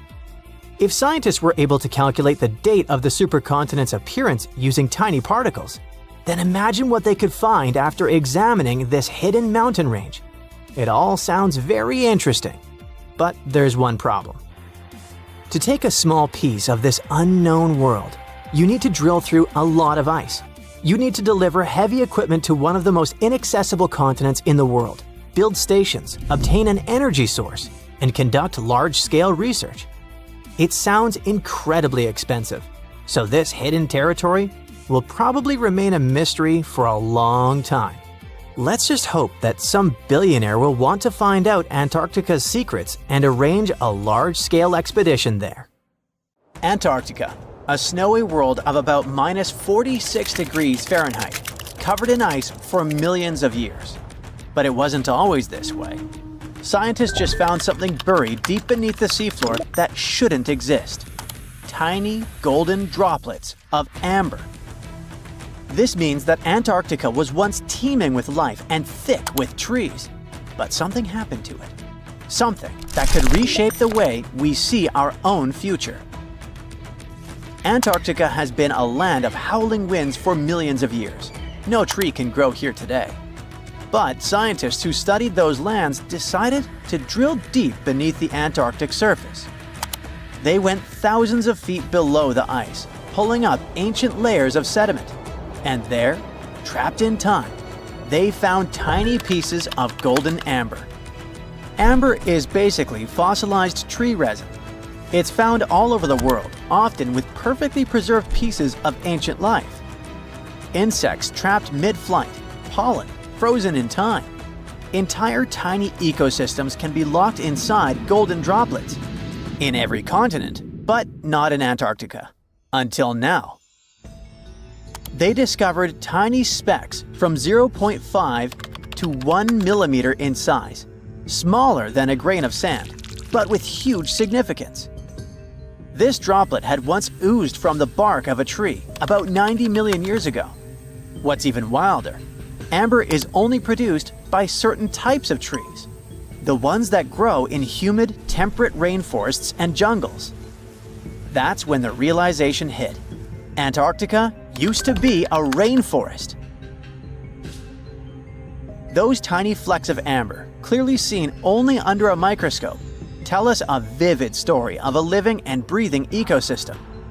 Around 90 million years ago, during the Cretaceous period, when dinosaurs ruled the Earth, Antarctica could have been covered in lush, swampy forests filled with towering conifers, ferns, and ancient plants. Some of the fragments showed signs of damage. That means the trees that produced them had been injured, perhaps by wildfires or parasites. Though despite that, and despite the fact it spent millions of years on the seafloor, this amber was almost perfectly preserved. Solid, transparent, and free of cracks. Normally, amber buried under extreme pressure and heat just crashes over time. But this piece, it survived. That means other pieces could survive as well, and we might find more of them on the ocean floor. But this wasn't the first sign that Antarctica had once been a different place entirely. It started in 2017.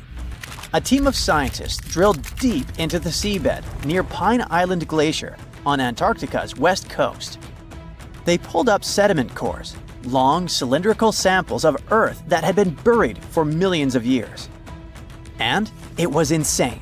Inside these layers they found fossilized roots, pollen, spores, traces of an ancient forest that had once thrived here. And that's exactly what they'd been studying ever since then. In order not to damage anything, they had to spend years of hard work, breaking down the sediment into thousands of tiny pieces and scanning them all under fluorescent microscopes. The same team also found another piece of the puzzle back in 2020. They found more sedimentary samples from the ocean floor that pointed to a land of dense trees, rivers, and wetlands. A world that looked more like the Pacific Northwest or New Zealand. But why was Antarctica so warm back then? Well, that's all because of the atmosphere. 90 million years ago, Earth's carbon dioxide levels were terrifyingly high. It was literally one of the warmest periods in history, with temperatures soaring even at the poles. Think about it. Antarctica had no ice caps. Instead, it could have had buzzing insects and maybe even dinosaurs wandering through its forests. But in order to learn what happened to them, the team has to find more evidence. Antarctica really is a place full of mysteries. It's hard to study because it's covered in snow and ice so much that we don't even know its true shape and size. Some parts of the ice sheet are over 3 miles thick, half the depth of the Mariana Trench, the deepest trench on Earth. Luckily, snow has a great quality. It can freeze things in time perfectly. Layer by layer, year after year, it buries nature's past like a time capsule. Luckily, snow has a great quality. It can freeze things in time perfectly. Layer by layer, year after year, it buries nature's past like a time capsule. At first, fresh snow is soft and shifts easily in the wind, full of air. But As more snow piles on top, it compresses, squeezing out the air pockets and hardening into dense ice. This freezing pressure locks everything inside. It traps ancient plants, animals, and even entire landscapes. And they literally get frozen in time, because the extreme cold slows down decay. It stops bacteria growth, preventing rot, and keeping things almost perfectly intact for thousands, sometimes even millions of years. That's exactly what's going on in Antarctica. Scientists have to literally scan it all the way down this snow in order to find what this place looked like millions of years ago. What they found is an entire lost world buried under miles of ice. It was beneath the thickest ice of East Antarctica, near the Aurora and Schmidt subglacial basins. The weight of the ice has been so immense for so long that it actually protected the land from erosion. Scientists call it the ghost of Antarctica's landscape, and it's nothing like the smooth, flat wasteland seen from above. They found rivers that once flowed freely, now frozen in place, valleys carved by water, even 3 massive, sharply peaked hills. But what are they? To understand that, we need to go even further back in time, to the era when Antarctica was still part of a lost supercontinent.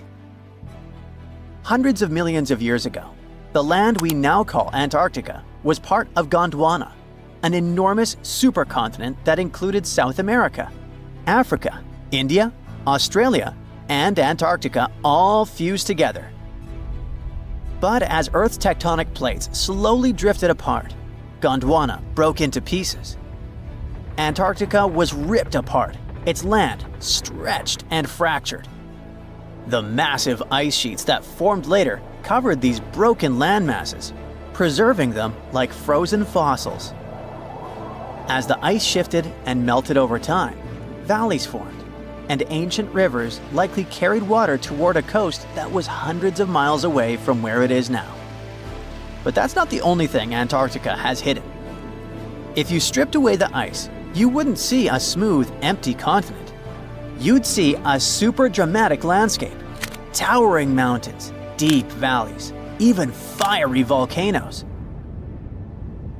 In West Antarctica, at least 138 volcanoes are buried under the ice. One of them, Mount Erebus, is still active. And inside, it has warm volcanic caves where you could walk in a t-shirt. Oh, and if it wasn't weird enough, Erebus is also spewing out gold. Yep, the actual tiny specks of gold from deep within the Earth. Scientists believe this happens because magma, the superheated semi-molten rock beneath the Earth's surface, carries liquid gold with it as it rises. Every single day, Erebus releases about 0.2 pounds of it. That's worth around $6,000 per day. In a year, that adds up to 64 pounds, or more than $2 million, floating into the sky. Unfortunately, before we grab shovels, we gotta remember that those are just microscopic particles. They're often smaller than 60 micrometers, thinner than a human hair.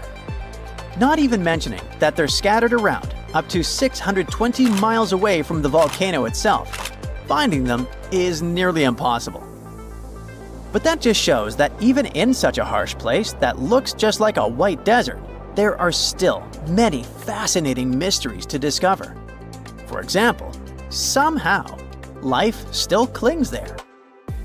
In 2017, scientists drilled deep beneath the ice of the Ross Ice Shelf looking for water, but they found something fantastic instead.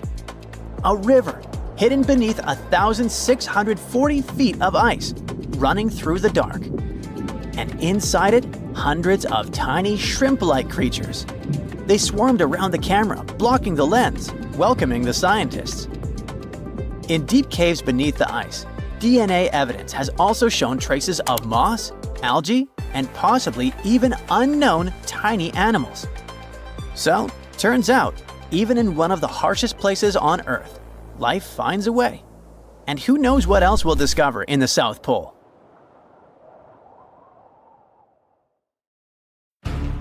Hey, don't we all love wintertime? Gingerbread cookies and sitting by the fireplace. And frozen methane bubbles? Freezing temperatures afford humanity the pleasure of some very weird winter phenomena. Let's go take a look at some of them.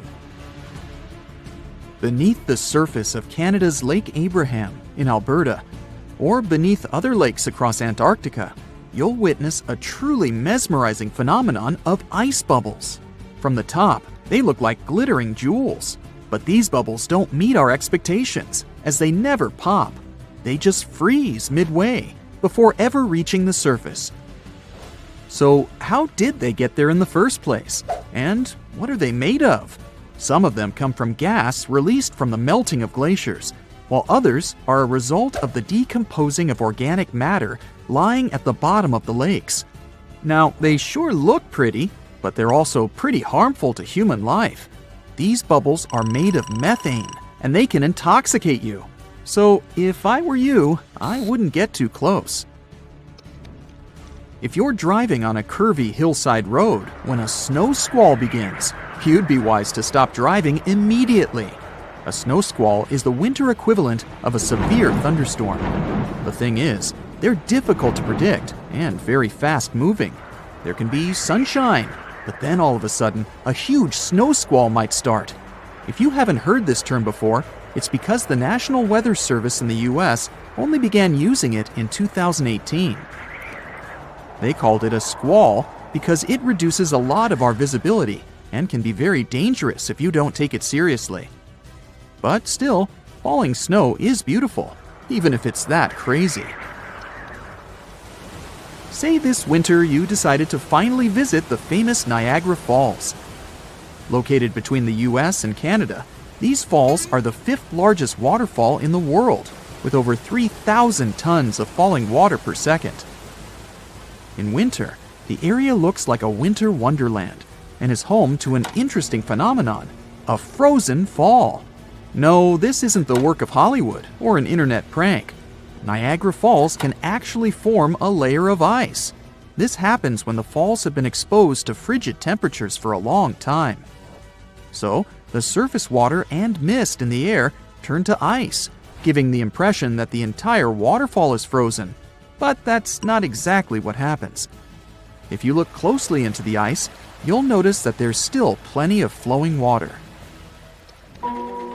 Have you ever heard of something called a natural snowball? This is a rare yet beautiful environmental phenomenon that happens when smaller pieces of ice end up being rolled by strong winds and water. The further they roll, the more ice they gather, and the more that ice is polished. They end up as giant, perfectly shaped snowballs. They would look pretty amazing on their own, but hundreds of them together? That's some scenery. Some snowballs turn into huge rolling donuts. These rare shapes happen only in perfect temperature conditions, when the snow is in the perfect state between hard and fluffy. It happens when a snowball begins rolling down, gathering more and more snow until suddenly its middle part collapses. This allows for the snowball to get its donut shape. Does it also taste as good as a donut? I guess not, right? Oh, almost forgot. If you want to see them in real life, you have to go to some severely cold places.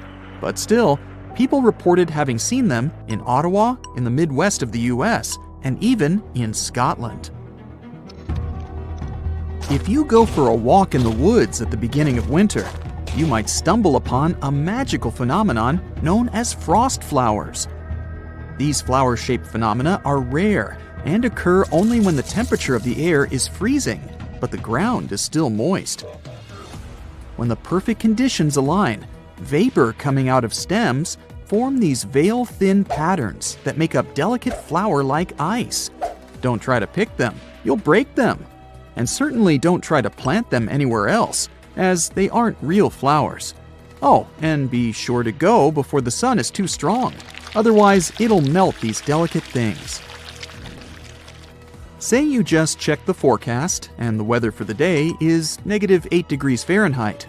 Maybe you'd choose staying home underneath the blankets, but I'm sure you'd change your mind if you had the option of this day trip. Picture Yellowstone Park under a few feet of snow on a sunny day. Well, if that didn't do it for you, then add some snow-covered bison and steamy geysers to the scenery. Still not convinced? How about the chance to see the rare phenomenon of hoarfrost?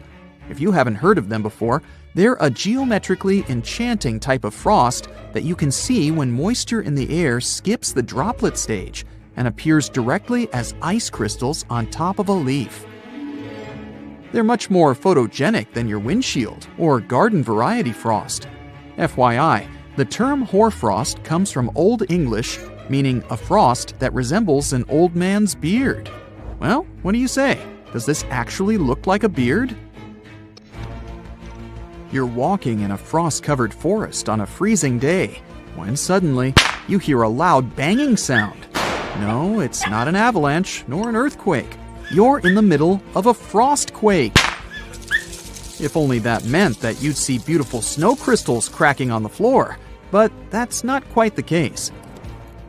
Frostquakes, also known as ice quakes, happen when the moisture below the ground starts to freeze and expand. It's normal for things to expand in their frozen state. Just look at an ice cube, for example. These frostquakes can move rocks and the soil above and cause loud cracking sounds as if the world were falling apart. Don't worry though, it's not. If you happen to see black ice, be careful. Although we call it that, black ice isn't really black. It's made up of a thin layer of ice that looks black due to the color of concrete or earthy ground. It blends in so well with the ground that it's almost impossible to spot. It forms during winter days when the ground is wet from rain or melted snow, and the temperature suddenly drops below freezing temperatures. So, this thin layer emerges, multiplying considerably your chances of slipping while walking on bridges or overpasses. It's also pretty common on spots on the road that are shaded by trees. This next phenomenon happens in a very specific wintry context, the Antarctic one. Amongst the unique things that occur on the continent, Antarctica is home to an extremely weird waterfall. The year was 1911, when an Australian geologist wondered about the so-called blood falls.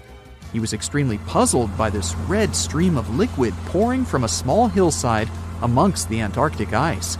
After years of studying, it was understood that what caused the redness was the high iron content in the water. The last piece of the puzzle came when scientists discovered that there was an underground lake with water full of oxidized iron nearby, which was what caused the bloodfall to exist in the first place. The North Pole is more than Santa's fictional home. Together with the South Pole, it's home to the so-called polar vortex, a phenomenon that helps to enhance our winter experience. The polar vortex is a large area of low pressure and cold air. It's called a vortex simply because over there the air rotates counterclockwise. It sends a jet stream that makes you want to bundle up and helps induce several winter phenomena such as freezing fog. If fog is when a cloud touches the ground, what happens when it freezes? You can expect that all of the moist droplets of water that are hanging around in the air will possibly freeze when they touch the ground, meaning you really wouldn't want to be driving around in the middle of one of these things. A trip to Hawaii may become your last. This is exactly what happened to David Potts, who came to Maui to spend some quality time with his girlfriend. We all know that the ocean can pose a whole bunch of dangers. Riptides, sharks, poisonous algae. Even a seemingly safe sand hole can end your life in a matter of seconds. Blowholes can do that too. The thing is, they're not frequently spoken of, therefore, many people just don't know that they'd better stay away from them. Now, let me break it down for you what a blowhole is. You all know sea caves, right? As any other formation, these grow in size.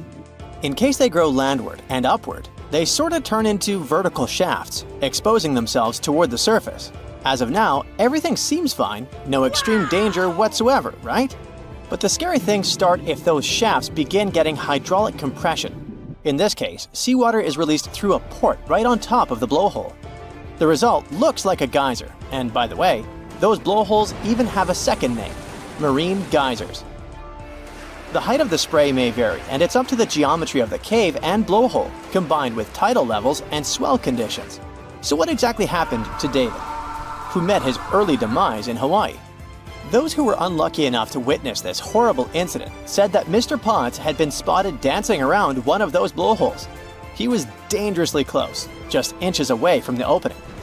Moreover, some people claimed he had even been playing in the sprays of water that were shooting high into the sky. Then he suddenly disappeared into thin air. As it was discovered later, he fell into a blowhole. There were no official statements concerning whether Mr. Potts had passed away or not, yet he was never found, meaning his destiny is pretty much clear to everyone. The story took place back in 2011, so he's definitely not coming back, sadly. The big question is, who's responsible for this tragedy?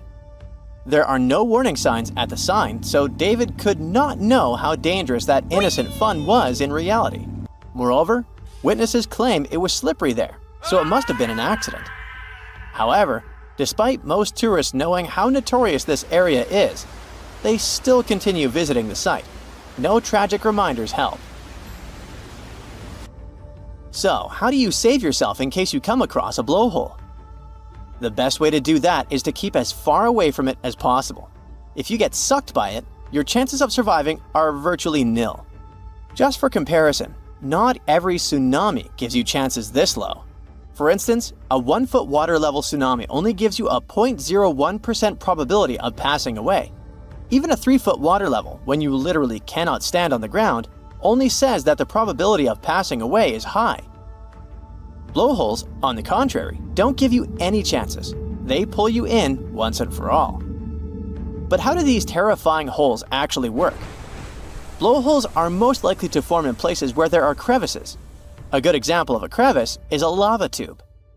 A lava tube, or you can also alternatively hear the name pyroduct, is a natural channel created by the movement of lava from a volcanic vent when it's traveling beneath the solidified exterior of a lava flow.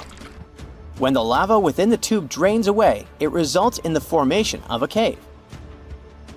Those tubes can often be found along fault lines. A fault line is a flat fracture in the rock where significant displacement has occurred due to rock movement. Major faults in the Earth's crust are caused by tectonic forces, often forming at plate boundaries, like those found in subduction zones or transform faults. The rapid movement of these active faults generates most earthquakes, although some faults may shift slowly without causing seismic activity. It's known as aseismic creep. The next ingredient is powerful waves. When they hit the coast, water gets in those crevices. But since there's high pressure inside, it bursts out in the form of spray. To be honest, it's a whole show, as those water bursts are accompanied by a particular loud noise, which makes it very attractive for tourists. Sure thing, these formations do not only exist in Hawaii. Probably the most popular blowhole out there is located far away from Maui, in New South Wales, Australia. There's a small town of Kiama, and only around 15,000 people call it home. However, this small place attracts myriads of people because of a blowhole also nicknamed Kiama. This name has a meaning behind it. It's literally translated as where the sea makes a noise. And remember, blowholes are normally accompanied by a particular sound. The town of Kiama literally makes its living thanks to this unusual geological formation, attracting up to 900,000 tourists each year. There must be something special to see other than the hole, right? Otherwise, so many people wouldn't be ready to pay their hard-earned money to travel there. The blowhole in question can spray water up to 82 feet in the air. Trust me, if you come close to this place, you'll get thoroughly drenched in water. While this is not surprising, as we're dealing with the world's biggest blowhole here. Remember I told you, once you get into the blowhole, there's no coming back? It's not entirely true. Scott Gutterson actually ventured inside, studied the blowhole, and even found a secret chamber there. When he first went down to the bottom of Kiama, he found there a couple of bronze statues, some fishing rods, hats, a push bike, and even money. Still, you gotta remember that Mr. Gutterson is a professional, and you should never repeat his stunts. It's not the only blowhole that the town of Kayama has to offer. There's one called Little Blowhole, all because of its narrow shape. The good thing about it is that it's safer to visit than its big brother, but it can promise views as spectacular as the big blowhole. The brothers are a bit far away from each other though. The big one is just several feet away from the coastline, and the little one is around a mile south of the main blowhole. Sometimes there are fun legends behind those natural phenomena. You see, modern people can explain why water bursts from underneath the ground. We know the mechanics and logic behind it. But in olden times, people were way more superstitious, and it was not only easier to explain various phenomena as something supernatural, sometimes it was the only one explanation available due to the lack of knowledge and equipment. Thus, La Bufadora, a big blowhole in Mexico, got its beautiful legend. People used to believe that there was a whale trapped in the rocky point and that the whale would blow water to attract the attention of its pod. With time, the whale turned to stone and remained there forever. Nobody definitely believes in it in the 21st century, but this legend helps attract tourists from all over the world, which locals are very happy about. You see, La Bufadora is located in a small town 17 miles south of Ensenada, and the blowhole helps create working places. Locals opened souvenir and food places, and at some point, there were about 150 active businesses not far away from the famous blowhole. You can often hear that people call La Bufadora a marine geyser, and while some blowholes can be referred to this way, this is not the case with La Bufadora. This one lacks thermal sources, and thus it can't be called a geyser. The water sprout here is the result of air trapped in a sea cave and forced upward. For it to happen, a wave must push the air into the cave. As a result, this wave is released in the form of water, recedes, creating that signature spray going upward. By the way, those sprays can reach up to 100 feet into the air. The sprays have their own time frequency too. It depends on multiple factors. But as for La Bufadora, the range between eruptions is 13 to 17 seconds. See this weird grayish lump lying on the ground and steaming? Well, what are you waiting for? Run as fast as you can. It can burst right into your face at any moment, leading to horrifying consequences. A disaster is unfolding in front of your eyes. At first, the ground starts trembling. A deep rumbling sound echoed through the valley. Then, boom, the volcano explodes, hurling glowing rocks high into the sky. Among them is a blob of molten rock, fresh from the Earth's fiery depths. As it's soaring, the blob begins to change. The cold air wraps around it, hardening its outer layer, while the inside remains hot and gooey. Some of its neighbors are different. Some have gas bubbles trapped inside. Others have solid rock cores, and a few stretch into long, twisting ribbons. The biggest of these flying blobs are as large as a small car. For 10 long seconds, the lava blob is flying and twisting and tumbling. Below, people begin to realize the extent of the danger and start scattering. It's useless. Flying blobs can travel for miles, up to 6 miles away to be precise. Then the moment comes. The lava blob slams into the ground. Some of its smaller companions have cooled completely and landed with a thud, but this one is still burning inside a crystalline container called a bleb. As it strikes the earth, its hard shell cracks and molten lava oozes out, sizzling and steaming, spreading out like a giant fiery pancake. The eruption is past, but the danger remains. Lava bombs, though fascinating, are among the most dangerous tricks of a volcano. The insides of the biggest blobs remain blazing hot, still bubbling with energy. They're not just warm, the temperature inside reaches hundreds of degrees. If one of these fiery projectiles struck a person, it would crush them instantly. Even worse, lava bombs can blow apart or cause secondary explosions in 2 cases. If the lava bomb has volcanic gases, like water vapor, CO2, or sulfur gases inside, rapid cooling can trap them. When pressure builds up, it can cause the bomb to burst. Or if a hot lava bomb lands in water or ice, the sudden temperature change can create steam explosions, sending debris flying. Lava blebs come in different shapes, depending on how fluid the magma was when it was ejected. Their forms are also shaped by how they travel through the air and how they land. Ribbon blebs form when very fluid magma is thrown out in long, stretchy blobs. As these break apart in midair, they create thin ribbon-like fragments that land intact. These blebs often have fluted textures and small air pockets inside. Spherical blebs also come from highly fluid magma, but instead of forming ribbons, they're shaped by surface tension, which pulls them into nearly perfect spheres as they cool. Spindle or almond-shaped lava blebs start off similarly to spherical ones, but as they spin through the air, they stretch into elongated football-like shapes. One size usually ends up smoother than the other, showing how it moved when it fell. Cowpie blebs, yep, the real name for them, form when very liquid lava doesn't cool before hitting the ground. Instead of solidifying in the air, it lands while still molten and flattens on impact, spreading out in irregular roundish shapes that resemble, cow patties. There are also bread crust blebs that occur when the outer layer of a lava bomb hardens during flight while the inside remains hot.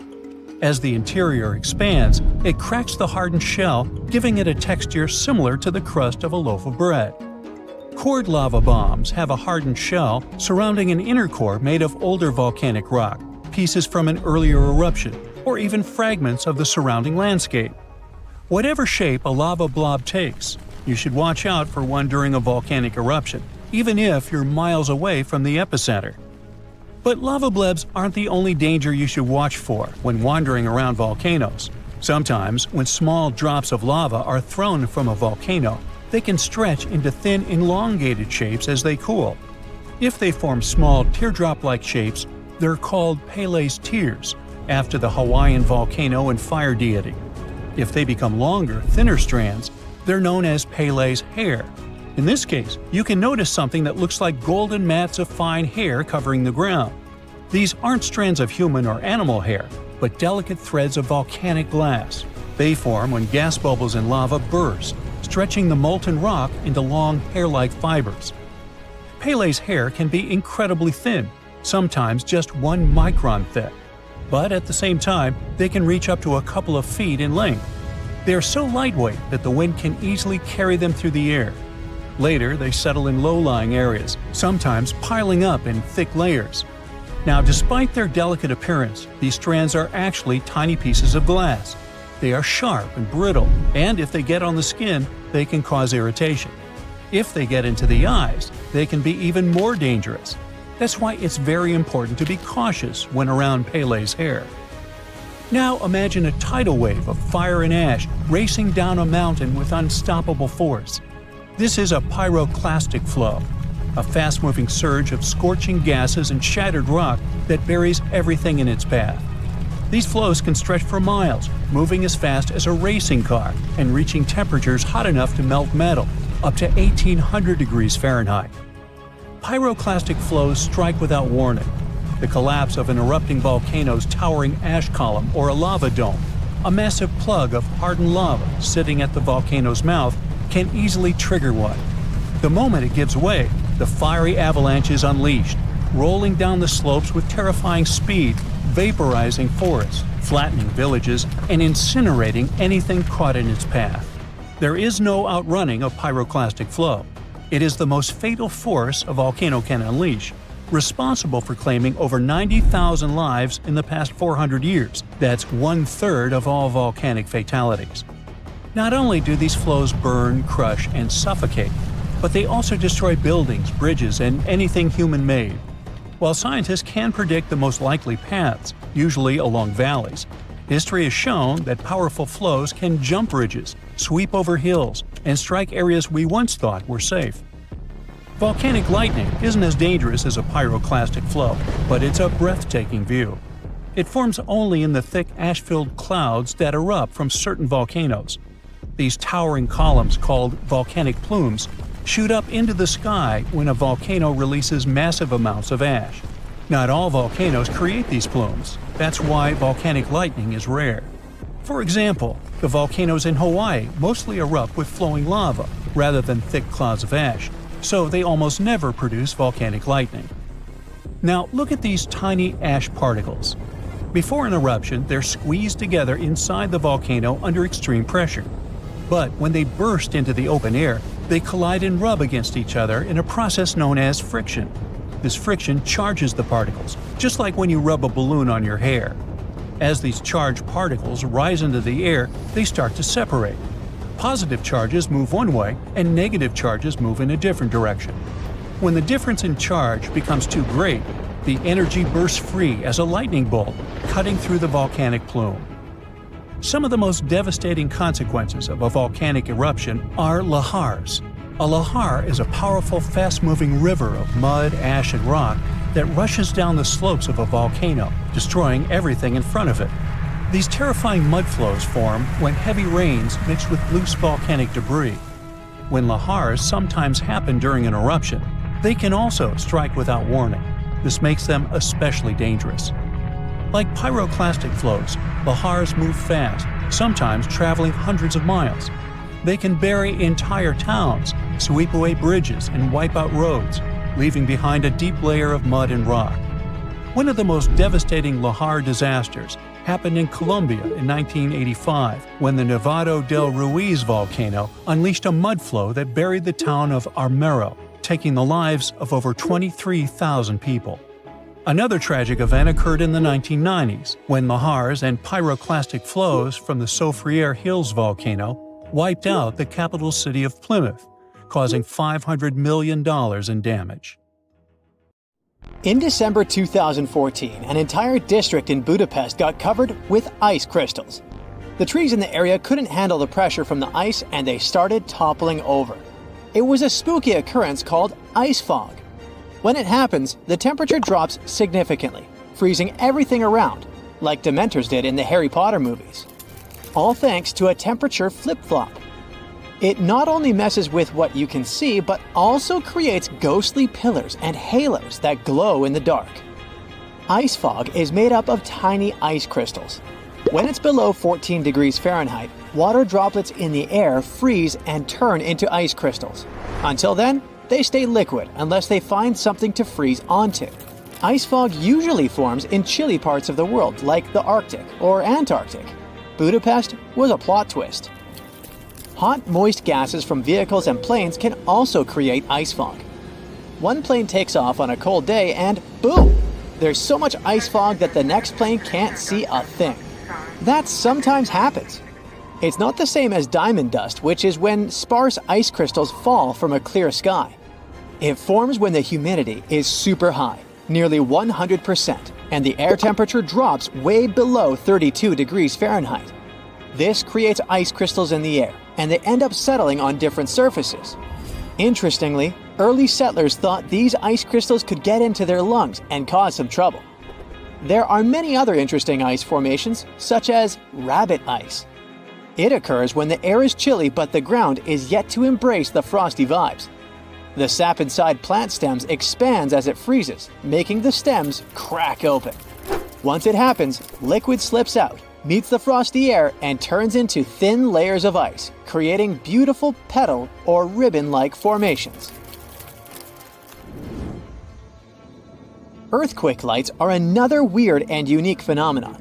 When a powerful magnitude 8.1 earthquake hit Mexico in 2017, images of strange green and blue lights in the sky flooded social media.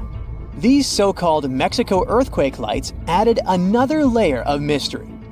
Similar to ball lightning, earthquake lights are pretty rare. Fascinating, but tough for scientists to figure out.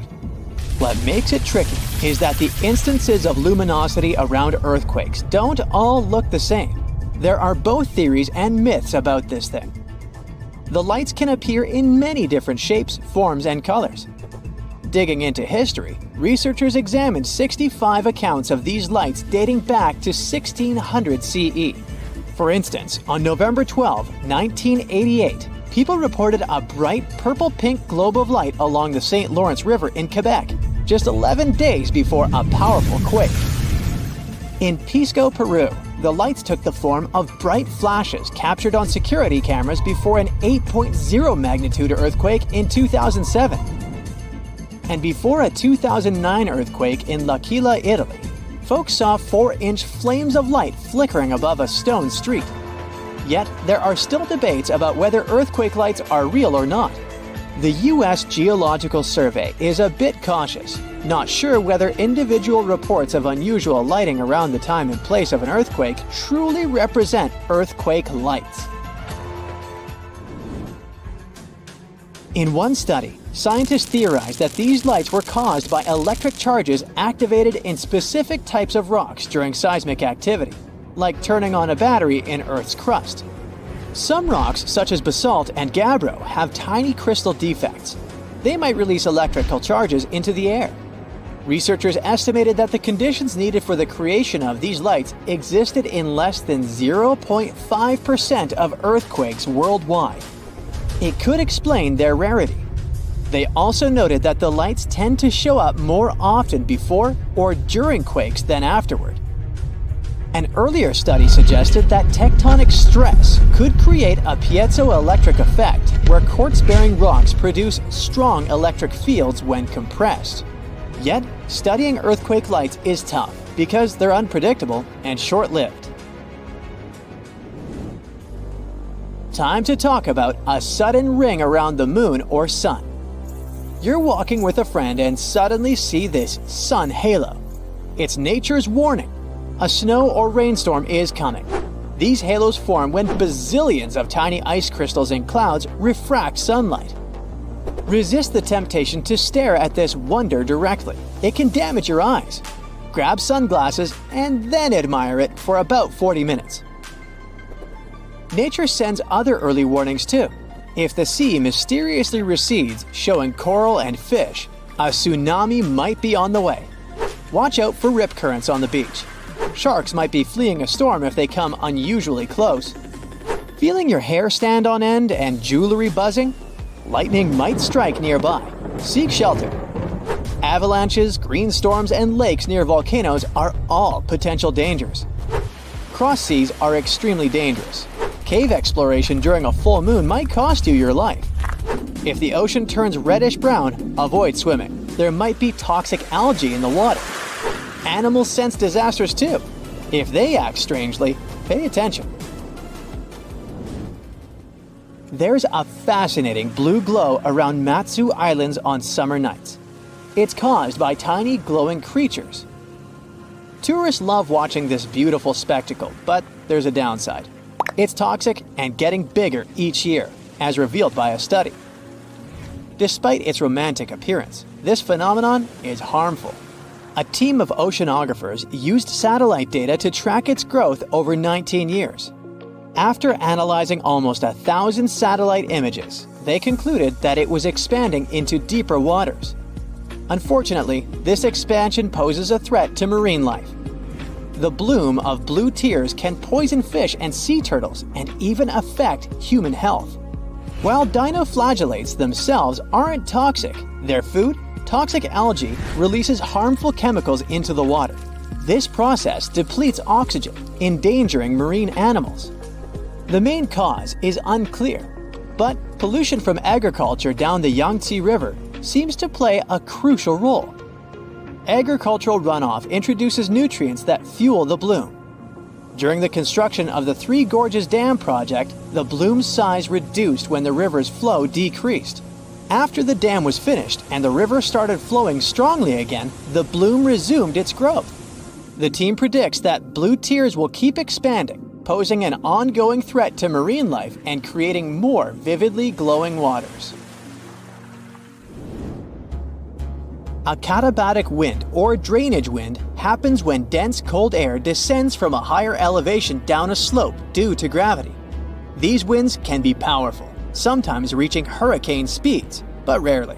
Unlike all downslope winds, katabatic winds like the Bora in the Adriatic or Santa Ana in California originate from cooling air on elevated surfaces like plateaus or mountains. As the air descends, it warms up. Its temperature depends on the source region. In Antarctica, katabatic winds are crucial in shaping wind fields. In regions such as Greenland and Antarctica, these winds can become extremely intense, reaching hurricane force. They contribute to unique phenomena, such as the McMurdo Dry Valleys in Antarctica, and are associated with such dangers as willowaws in the Fuegian Archipelago and Alaska. St. Elmo's fire is a natural phenomenon worth mentioning. It happens during thunderstorms or volcanic eruptions when there's a strong electric field around the area. It creates a bluish or violet glow around such things as ship masts, airplane edges, or sharp objects. This glow is caused by ionized air molecules and is more noticeable in low light conditions. The glow is a form of plasma, and it happens when the electric field around an object causes the ionization of air molecules. This can occur during thunderstorms because there are high voltage differences between clouds and the ground. Sharp points make it easier for St. Elmo's fire to occur because the electric field is more concentrated in those areas. The colors you see, blue or violet, come from the fluorescence of nitrogen and oxygen in Earth's atmosphere. Similar to how neon lights work, but with different gases. From ancient Greece to 15th century China, this phenomenon has been seen throughout history. In January 2022, a volcano eruption happened in the Tonga Islands that forever changed the way we understand GPS signals.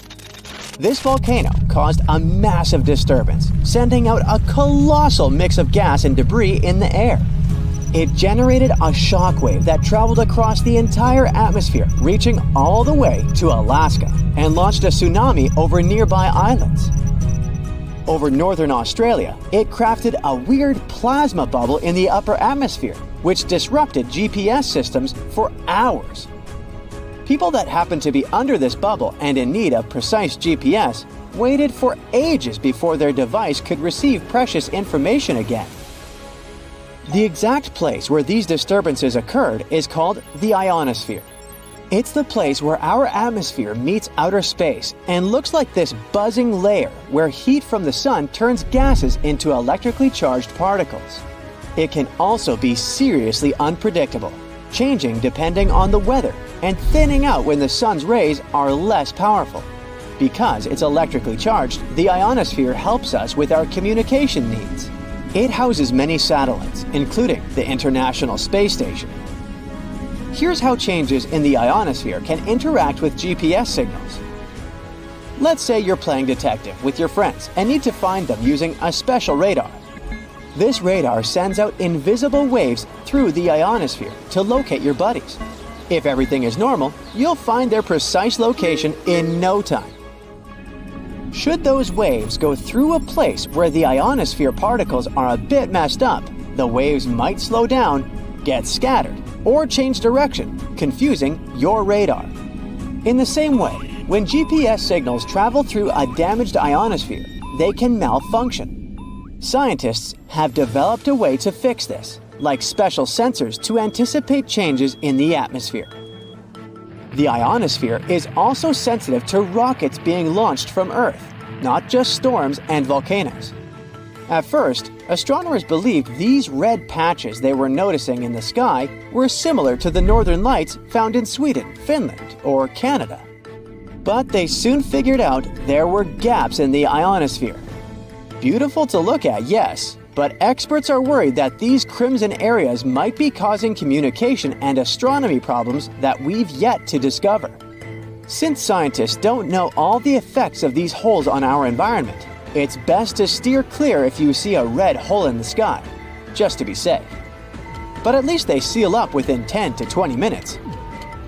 Mars has its own eerie set of lights happening in the atmosphere, and you'd think, since it's the red planet, these lights would also be red. Should you ever land on its surface, surprise! At times, the sky turns to a green glow. This unexpected hue could be very important for future Mars trips, since it can help specialists better understand the Martian atmosphere. Or what's left of it. That's because at some point in its history, Mars switched from being a warm and wet world to the cold, dry plains we know today. How is Mars slowly losing even what's left of its atmosphere? One popular theory is that Mars's weak gravity, combined with the fact that it doesn't have a strong magnetic field, lets the atmosphere escape into space. This vulnerability comes from the solar wind, a constant flow of particles from the sun. The sun's push over millions of years may have thinned out the atmosphere, grabbing the lighter parts. Some scientists suggest another possibility. A colossal impact by another object might have swiped Mars's atmosphere away. Studying this greenish glow is key to understanding what's going on the Martian atmosphere, a place satellites can't directly explore. Since we plan to visit this neighboring planet in the following decades, scientists intend to develop the perfect spacecraft.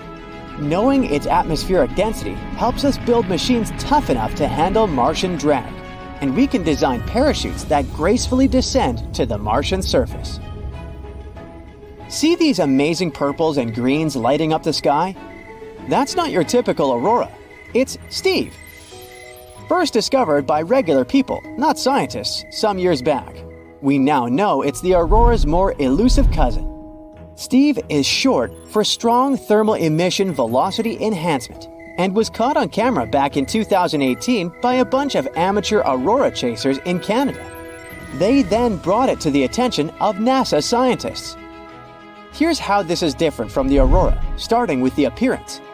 Steve is more of a magenta streak, while the aurora is usually made out of green ribbons. Auroras happen when particles from the sun interact with the Earth's magnetic field and atmosphere, causing gases to emit light.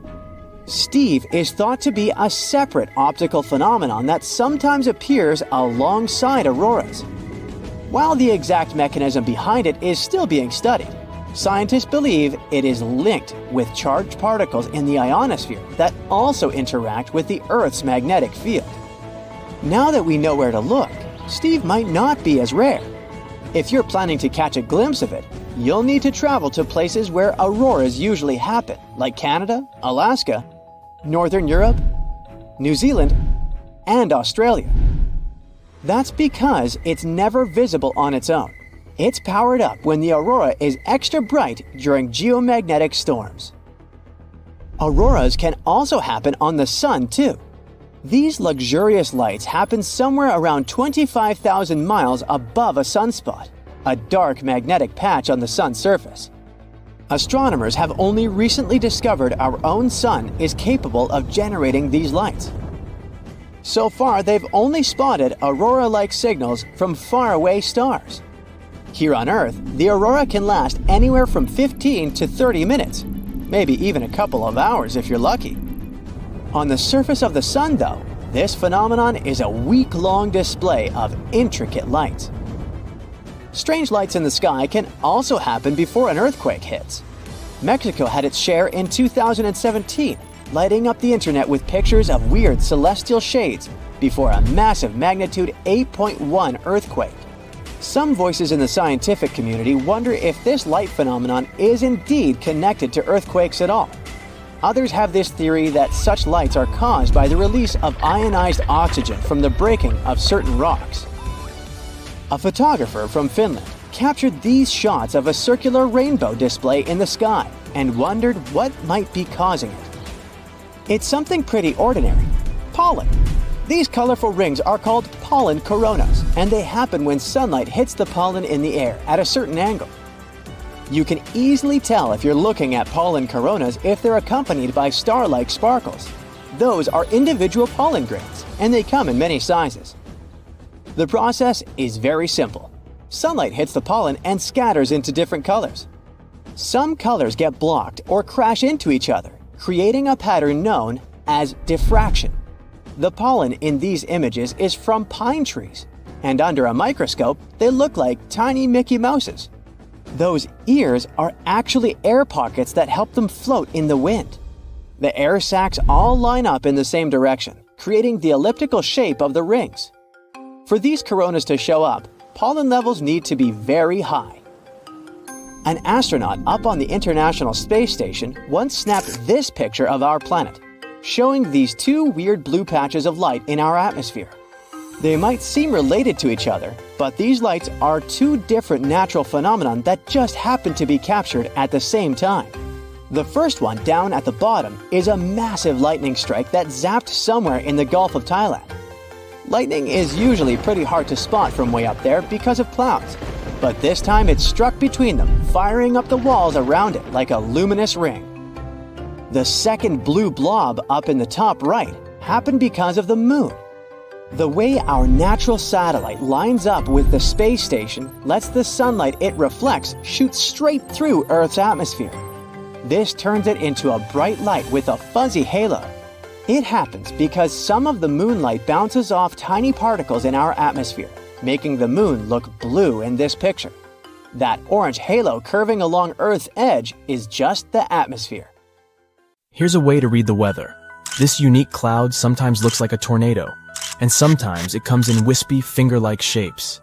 In the second version, it forms at heights so low that it nearly touches the ground. If you see these formations in the sky, there's a chance that severe weather is close. These are called scud clouds, and seeing them means that you may soon face rain, hail, strong winds, or lightning. Scud clouds themselves pose no threat and are merely a signal of upcoming bad weather. Want to know how these mesmerizing monsters come to life? Well, it's all about humidity, my friend. When rain is lurking around, warm and moist air gets pulled up into the sky. This is like the fuel for a rainstorm.